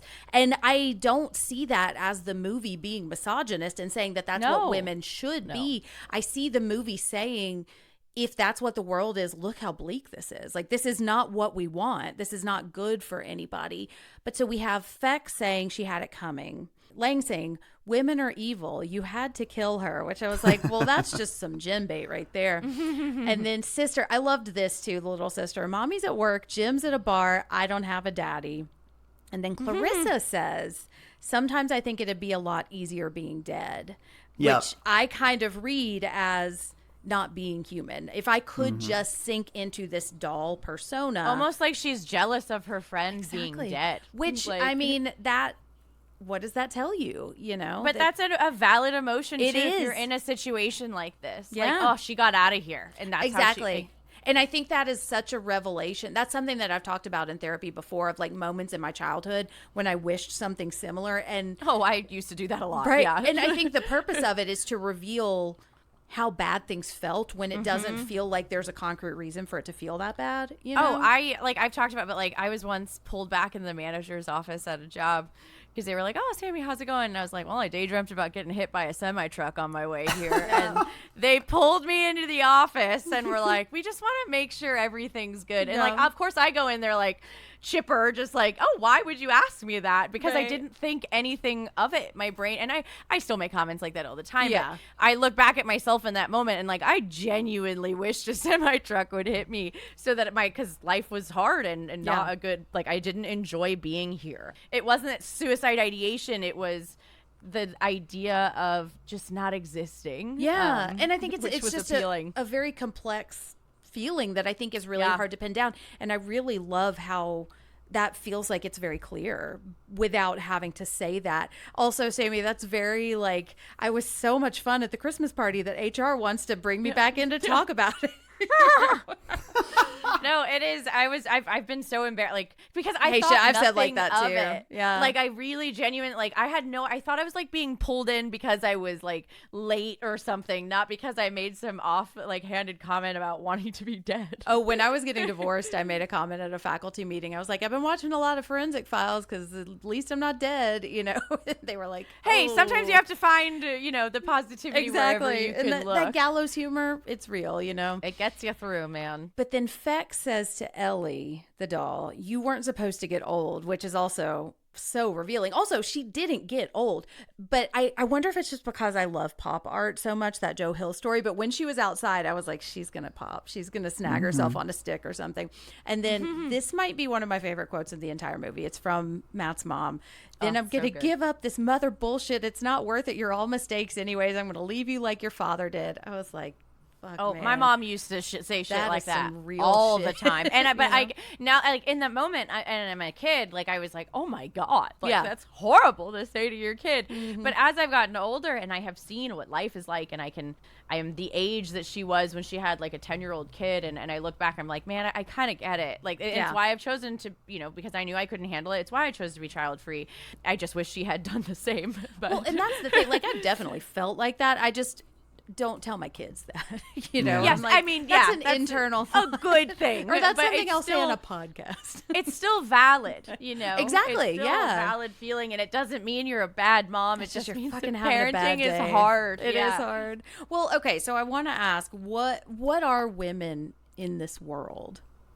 I think they're backseat drivers. Like, they're not to give direction. Yeah. You know how when it's like, enough from the peanut gallery in the back, like a backseat driver. Like, that's kind of how I felt, as if like they're kind of just there to serve. And I feel like it's a sort of so it goes attitude that they all kind of have. But I found this quote from the woman who played Jamie, who, as Randall said, we know spends 90% of the film acting out rigor mortis in the nude. And she said, I never considered any of the ramifications, like how horrified my my family would be, or to have a theater full of people to see me naked at 19. But that's the beauty of being 19, that you don't look ahead. And I feel like that is a summation of the entire movie. When you're young, you don't look ahead. And I think that goes quadruple for the women in this film, is that they are just trying to get by, and they will do whatever they need to do so. Yeah. Yeah.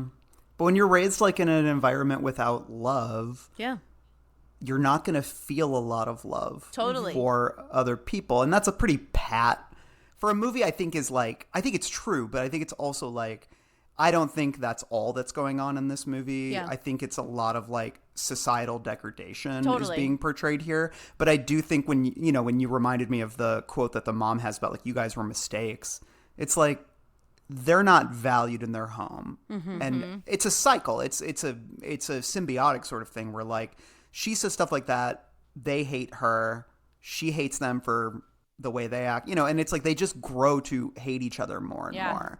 And but I like that the movie doesn't villainize them for that. It is like, this is a result of many circumstances, poverty, struggles, all these things. And like, of course these people are upset, and of course these people are distant from each other, because like it is really fucking hard to live in this part of the world at this time.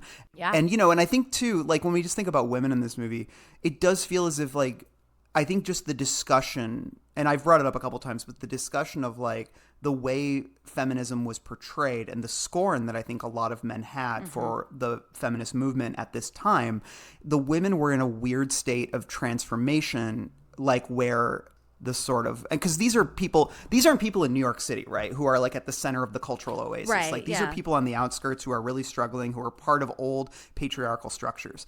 And I think that for someone like Clarissa, she's absorbing it ambiently, and she wants to embrace it. But I think that's part of why she feels like it's difficult to be alive, because she's torn between like wanting to feel self-worth and nobody in her world giving her that self-worth, or at least helping her like manifest it in herself. And so I think she's the one who represents kind of like a woman in transition. And I'm sure she will probably blossom into that as she gets older. But right now she's stuck with a lot of dipshits and a lot of like monstrous men. And also probably women like her friend who are just like, oh yeah, like maybe we'll go down to the water and they'll sexually assault me. And it's like, not to be judgmental of that character, but it's just like, I think that is the milieu that she's in. And it's very hard to break from that. Yeah. And I think that's a really good point. They are not burning their bras, and they are not, and we're not quite to the third wave feminism, which is going to emerge in the 90s. So it's just kind of this mix. And they also feel like they're in a kind of rural area too. And it, like just being raised in that kind of environment, it is really hard to break out. And you have a lot of women who are telling you don't, because this is how we survive. And again, like her friend was just murdered. So like the consequences of mouthing off to a man or asserting these feminist ideals and saying, don't treat me like this. Like, what did I read? Hold on. When Clarissa says, you didn't have to call me a stupid bitch, I've got a name, for all she knows, Lane could murder her for that. And so there's a lot of motivation to stay in that really symbolic kind of dehumanized role and stay in the backseat. If talking shit gets you killed, like exactly. you're gonna stay in the backseat. And so I love the way this movie explores that. And I don't really feel like I see it saying anything specifically, except that just this world doesn't help anyone. Nobody is getting out of this story in a better place than they started. And I think, Randall, I'm so glad you chose this movie, and I'm so glad that you joined us to talk about it, because one, I love hearing men say all of this too, because there are a lot of men out there who won't listen to me when I say it. They are only going to listen when a man says it. And I think the message that I see from this movie is, if we are complacent and if we just allow this to keep going, if we just keep going to the next thing, it's never going to change. And it is up to us to, even if we're jaded and cynical like this teacher, to be the teacher and to say, this is what we did. Now, what are y'all going to do? Your next step. Because you are going to take this into the future. And I look at someone like Tim, I'm like, I hope he can, I don't know. I mean, he's got Keanu Reeves as a big brother, and Keanu Reeves is a nice guy. So maybe he'll turn out okay. Just beat the shit out of him. Or he'll just turn into a vampire and stay young forever, Yeah. That's probably what it'll end up happening. I have a sneaking suspicion. Yeah. Okay. Do we think this is good for her horror? I think I say no.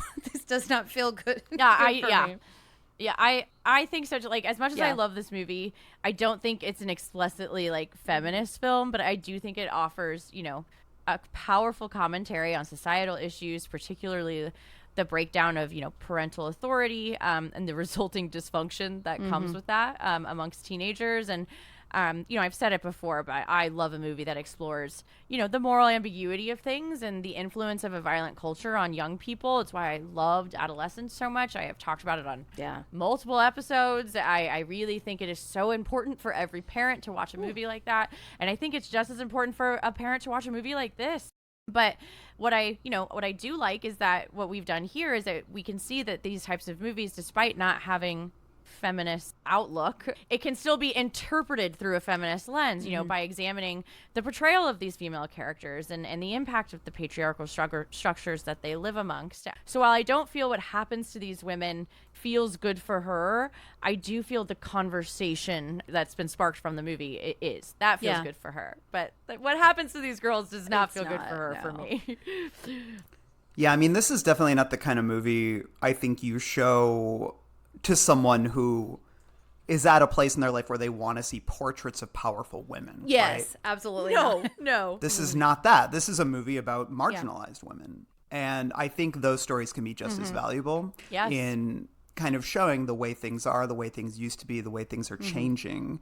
And this is really a movie to me about a time of transition. But also, I think, like a snapshot of teenage apathy at a very specific time in culture amidst a lot of turmoil and change. And is the world leaving them behind, I think there's a lot of stuff like that in there. So, yeah, but I love hearing what you guys are saying about this film's feminist bona fides. I think that this is the benefit of asking this question for every single movie we cover. I think for me, there is a type of kind of anti-good for her that is starting to emerge that almost feels like a cautionary tale. It's like the good for her quality I find in it is that watching the bleakness of this story galvanizes me to want to change. Like this feels, I can get good for her empowerment by saying, I see this, I identify what it is I don't want, and I don't want to continue to be that, and I want to help my teenager not be that too,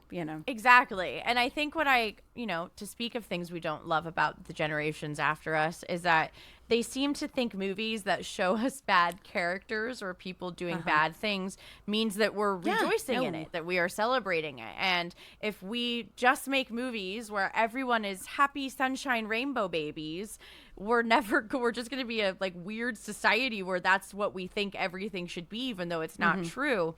So I think movies like this are so important to show us that this is what life is sometimes. And you can maybe watch some dumb fucking rom-com after, which again, I'm not above, but that shouldn't mean that these types of movies shouldn't exist, I guess. I get really angry about that line of thinking because I just don't understand it.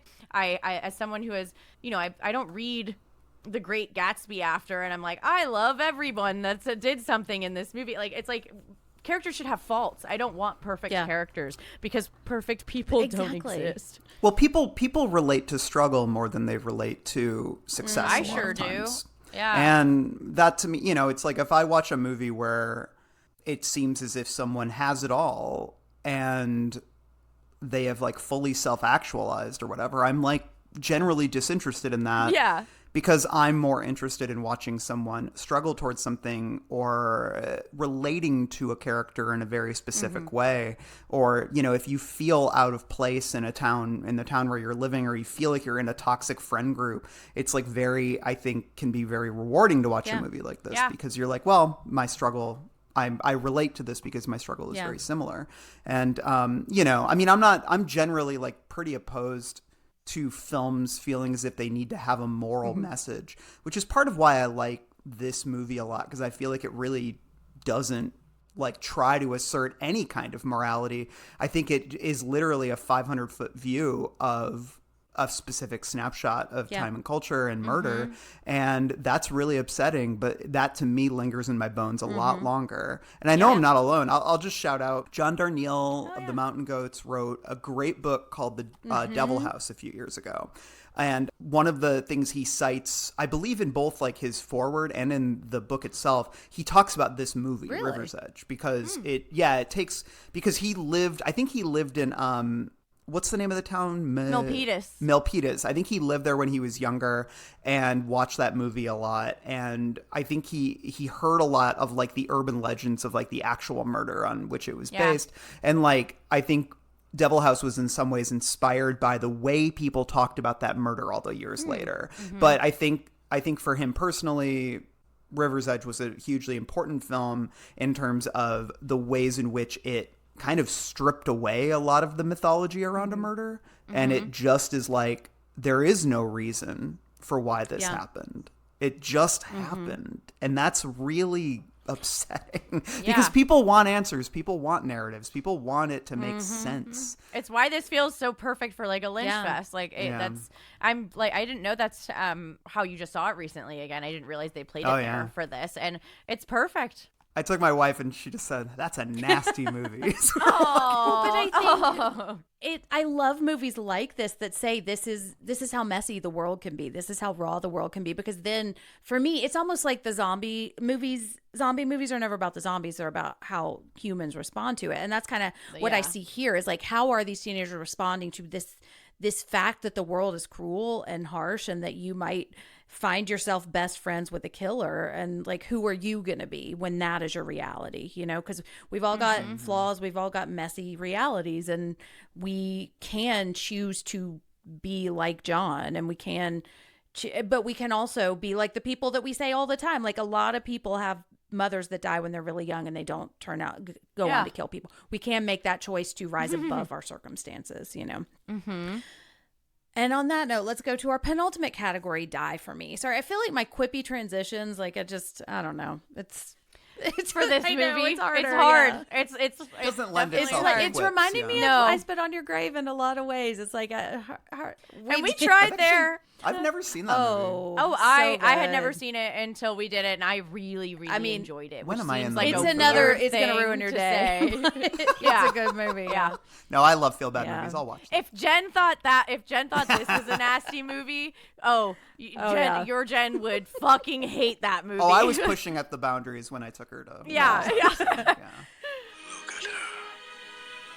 I would die for her. I would kill for her. Either way, what bliss. So let's give our final thoughts on this movie and decide, would we die for her? And we just say her broadly. So I'm going to say I would absolutely die for this movie. I don't know when I'll want to watch it again. Like, I wouldn't show it to anyone, I don't think, that I don't know. I might show it to my teenager, though, and just be That's like, a good idea. Hey, let's talk about some stuff, you know. But I think I love that it exists, and I love that we get to talk about it, and I love that it is a movie that is this messy and that allows all of its characters to be messy, like you said, without judging them for it, because then I don't feel like the movie is judging me, you know. And Totally. I mean, I am all for it. Like, I just saw the new I Know What You Did Last Summer, which is what I am now considering a shiny hair bonanza, where it's just like dumb, pretty people doing dumb, pretty stuff, you know? Hey, sometimes I that's love it, but Yeah. I also love, like, there's a place for that, and there's a place for this too. And I think we can get so much out of this. I've really, really loved this conversation. So, Randall, thank you for bringing this movie into my life and bringing it to the pod. See, I'm very different. I'm like, yes, I will show you this movie. Yeah, you're going to sit down and you're going to fucking like We're it. going to talk about it. No, I feel like it is absolutely the kind of movie, like when Jen told me it was nasty, and she didn't dislike it, but she was just like, she basically was just like, I would never watch that again. And I totally understand that. Yeah. It's not a rewatchable, you know, this isn't that kind of movie, but You're not going to see this on that podcast, the rewatchables. No. But I think for me, I love stories about teenagers that are a little ugly. Yeah. You know, Yeah, me because too. I feel like we we idealize, I certainly idealize my teenage years a lot. And I feel like everyone does, because we had fewer responsibilities and we were younger and we were prettier and we were, had this less pressure on us. But then every now and then I sort of remember like how emotionally tumultuous it was. You said something earlier. We're talking about like when he was like, we should get married. And she said no. Which, again, I think it might be representative of that sort of like feminist seed in her, right? Yeah. But I think one of the things whenever I write about teenagers in my own work, I almost always inevitably have some like couple who's like, yes, we're going to get married. Like, because that is very relatable to me. Yep.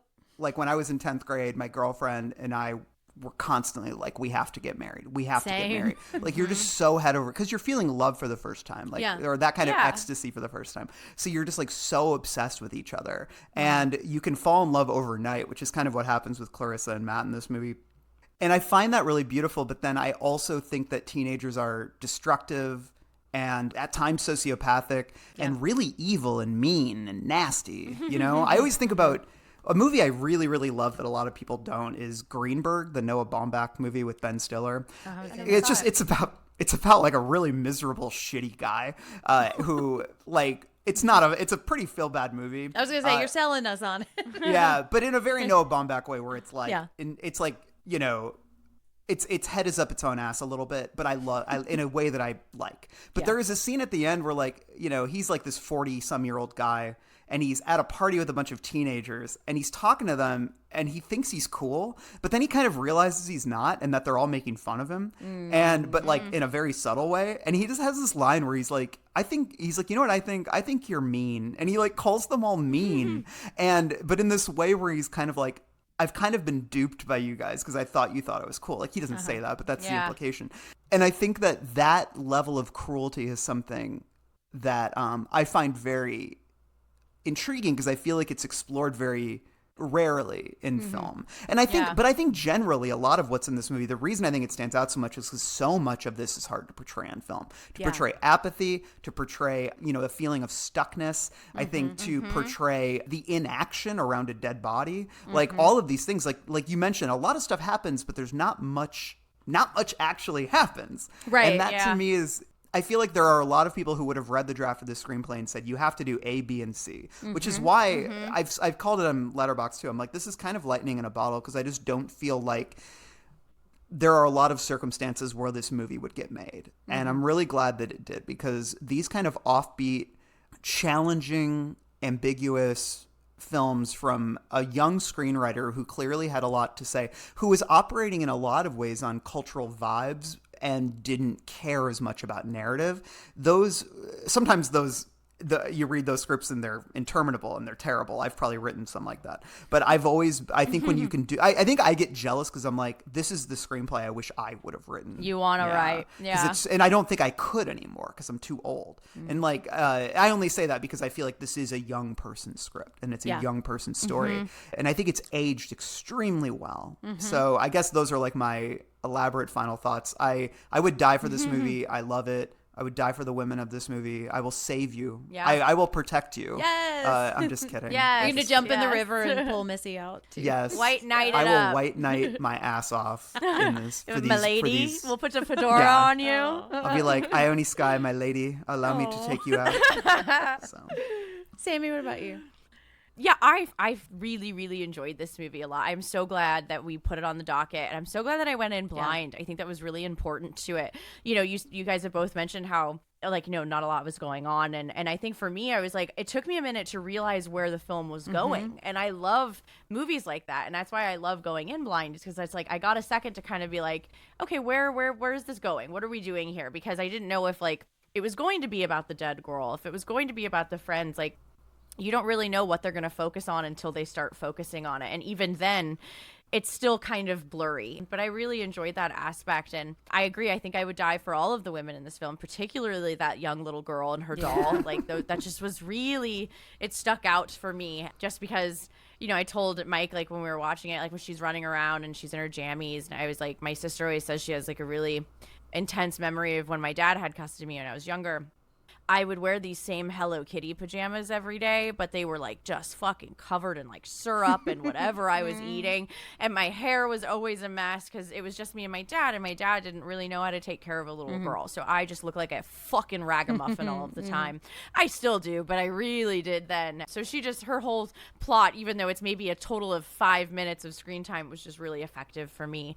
But I think it's, sort of safe to say that people who have grown up in really loving homes and amongst normalcy that had positive role models and friends in their lives that were nice to them probably won't like this movie, or at the very least relate to it. But I think those of us who grew up in dysfunctional insanity, that is depicted in this film, we understand it. And I think many of us, myself included, even though I don't have kids, are doing everything in my power to prevent, the youth from experiencing it, at least like the kids that I have in my life, my nieces and Mike's our nephew. And so I can relate to that. Like, despite not wanting kids, I still believe in the future. I still believe in the youth. I want to believe in the youth. I want a better life for everyone. And that's why I think this was so effective for me. It's like, I've been in the shit. Yeah. I've been there. I've obviously not to this caliber. I lived in a nice neighborhood when I was younger. But I did not have nice people in my life or positive role models. So movies like this that put a microscope up to that are so important. Like I've said, they're really, really important. And we need to continue to have movies like this. I just feel like we don't anymore because they're not marketable. Yeah. And nothing does well in theaters unless it's a Marvel movie, and as we've seen, even then sometimes it doesn't do well. So these will, the perfect way to find this, Randall, was at a Blockbuster or something like that, like, because that's kind of the fate of movies like this, is they're left to the video shelves. This feels like a gas station video department rental kind of thing, totally, and again, that's complimentary, like with the printed cover, like a print, like someone, like gas attendant had to print the cover and put it in there. It's like in black and white, it's like they had no ink, write it in like Sharpie coloring on the thing. Yeah. And I think, and these are my final thoughts, because I definitely will die for this movie, but I think about that little sister because this movie came out in 1986. I was born in 1980, so I imagine I was probably her age in this. And so I think about, like, what was this the world I was seeing when I was a little girl, and what. I wonder what she's doing now. I hope she has found a way to get out of that and to see herself as a strong person, And on that note, let's wrap up with what's coming next. Unlock the next configuration. And then the last. No. I've done enough. Enough is a myth. If you want to follow the show, you can do that on Twitter at TheLadyKPod and on Instagram and Blue Sky at TheLadyKillersPod. Randall, thank you so much for joining us. Thank you so much, Rockin' Randall. Man. Yes, we are definitely going to get you back for Welcome to the Dollhouse and, anything else you want to talk about too. But where can we find you online, and what's coming up on Losers Club? You can find me on Twitter and Instagram at just my name, Randall Colburn, and then also at Losers Club. We are in the midst of the Summer of Stand, which is an ongoing revisitation of the Stand book, which is quite long, so we split into 3 episodes. But we're doing a lot of fun content around it. I don't want to call it content, just good shit around it. We're discussing the comic book adaptations on our Patreon. We're also doing a commentary on the 1994 miniseries of all parts of it on our Patreon. And then Jen and I are actually going to be doing kind of a deep dive on Randall Flagg next month, which I'm really, really stoked about. Yeah. And then, and like a lot, and then also because we kind of structured this around a new short story collection called The End of the World as We Know It, which is coming out next month in August. And it's all like short stories that were inspired by The Stand. So we've got an interview with the editors, and then also we're going to be discussing that collection. Cool. So it's going to be cool. And then in the fall, it's going to be wild because we've got 2 big movie adaptations and Welcome to Derry, because there's The Long Walk and then Running Man, and then also Welcome to Derry on HBO. So we're going to have a lot to discuss. Quite a bit of content, or good shit. Good shit. Yes. Yeah. Fresh content. It's been fresh a while content. since we talked about fresh shit. content. Well, Sammy, where can we find you online? As always, you guys can find me at SRK Doll on Instagram, on Twitter, on Letterboxd, and running the socials over there. Oh yeah, follow me on Letterboxd. That's the one I actually use like a lot. You do, yes. I've been using quite a bit. Like I have, we watch a bunch of movies and I don't have time to log it in my little Gizmo notebook. I just have like a list of all the movies I've watched, so I just like go through every day. I'm like, okay, I gotta add it because what I would like is that when I'm 80 and will inevitably have dementia from all of the Benadryl I've taken over the years, I can at least look back at my Letterboxd and be like, oh, here's what I thought about Twilight in 2008. You know what's so fun? It's kind of nice. I like when it. you like forgot you watched a movie and then you find your Letterboxd review for Yes. it, and you actually. That's why I like it. And I'll be like, oh wow, I actually like was thoughtful in how I wrote about it, yet I still somehow forgot it, and I'm like, oh god, I'm getting old. Yes. So, Yep. anyways. No, I'm trying. I blame it on all the weed that I smoke, but for the most part, sometimes I'll look back and I'm like, oh, like so. It's nice because I do this thing where if we're watching something new and there's an actor in it that looks like someone that we've watched recently and I can't figure it out, it makes my like skin itch. So I can always go back to my Letterboxd and be like, what did I watch recently? Yeah. So I can see what this person reminds me of. Well, you can follow me on Letterboxd at Jim Ferratu. I tend to not write things about it. I just will. Yeah, but you score. That's true. It. I You do give score. the stars. Yeah. You put your little like heart I'm on there. trying to get better about it. Sometimes I feel really self-conscious about Letterboxd, but you know, hey, listeners, considering you write a million that's articles the thing. a year, a I'm like, month, I gotta and save my good podcasts. words for the thing Yeah. that I'm like contractually obligated to Exactly. write. Yes. But you know, listeners, if you follow me on Letterboxd, maybe I'll do more with it. But you can also follow me on at Jim Ferratu on social places. And I talked about Murder Made Fiction earlier. We are about to talk about the Warrens and Amanda Knox, so that's going to be interesting. Foxy Noxy. I know, Yeah, like, very- I love that documentary. It was so and good. we are also talking about Smoke, which is on Apple TV right now, and so good. I have very low Not heard of expectations. that. It's got super hot Taron Egerton in it also. And then A win. Yeah, exactly. And then on The Girls on the Boys, we just finished talking about Novocaine, which was very interesting. We're also watching Banshee, and we're about to talk about the new Superman, which is just I know. I'm Stud so City. jealous. I want to be on the episode so bad, but we're traveling that day. Do you know what my Instagram feed looks like? Like it is. I should be admitted Seriously. somewhere. It is all David Corn Sweat, and I just Nicholas sit there and Hoult, I like too. them all. I watched their like Snack 'em all. Wars thing today, and I was like, I can't Oh, stop. it's so good. they're so The hot. thirst traps, like the ones that I have liked, I'm like, what? I again, someone needs to put me down. I need to be taken out to pasture. Hey, I feel. I blame sick. them. They know what they're doing, you know. Yeah. I haven't seen Superman, but he seems very charming. He is so Oh, charming. It's good. I really like Once it. you watch him roll his sleeves up and go Miss Lane, like I just was like, Oh, I that liked him scene. I liked him in Twisters. Yes. Who He was didn't? he was a where weird, you got sinister Glenn Powell, you glasses had jerk. two fucking Well, the what? Yeah, just total fuckable guys. the one there. thing that Twisters was missing, because like he gets kicked out of the car and there's a tornado coming, and he's like he was kind of the Carrie Elways type character in that Yes, one. yeah. And He's doing He it for absolutely the is. money. what was missing was a scene where you see him walking down the side of the road, and then he turns around and he sees the Twister like bearing down on him, and he's like, oh shit, and then it just Right. cuts away, and then that's the Exactly. last we see of him. Why didn't we get that in the 90s? More, We absolutely more. would have gotten that. He would have gotten torn apart by more. that Twister. The cow would have like bonked him. The one that Yes. flies around. You He know? could tear me apart. That's That's all true. I I was know. gonna say we're missing a scene where he turns around in the road and just Takes his shirt off. exactly. He can take I his shirt off would've- before he gets I killed by watched that. the Twister. Huh? He That's found true. out he was Superman on the set did, of I know, Twister it was so too, sweet. because that's how much I now know about this fucking actor. Because once I find a new actor to hyperfixate on, it's Yeah. over for Mike. Really, See, if David Cornsweat showed up at the wedding, I'd be like, peace. the See, I did fuck it with out. Crispin Glover, and I don't think I think I marked out so hard for him that I don't think I could ever love another actor the same way. I get it. I get it. We all have that We special, have our the special one that got someone. away. Mine's You know, A yeah. stars. You know, that's it for me. Yes, you yeah. know? But also, I think of Adam Driver when I think of you. Oh, too. Like you yes. have. You've got two big I do boys like there. Adam Two I love tall Adam boys. Driver. yeah. Who doesn't? And that's our episode on River's Edge. Oh, way to end it. Exactly. There I we know. go. Just talking about, hey, you know what? We're objectifying men at the end of this episode. So, Yes. you know. Yes. They need to be objectified more. Exactly. Thank you so much to my esteemed panel and listeners. Thank you so much for joining us. If you liked this episode, please give us a quick rate and review on Apple Podcasts. It really helps people find the pod and it makes us feel good.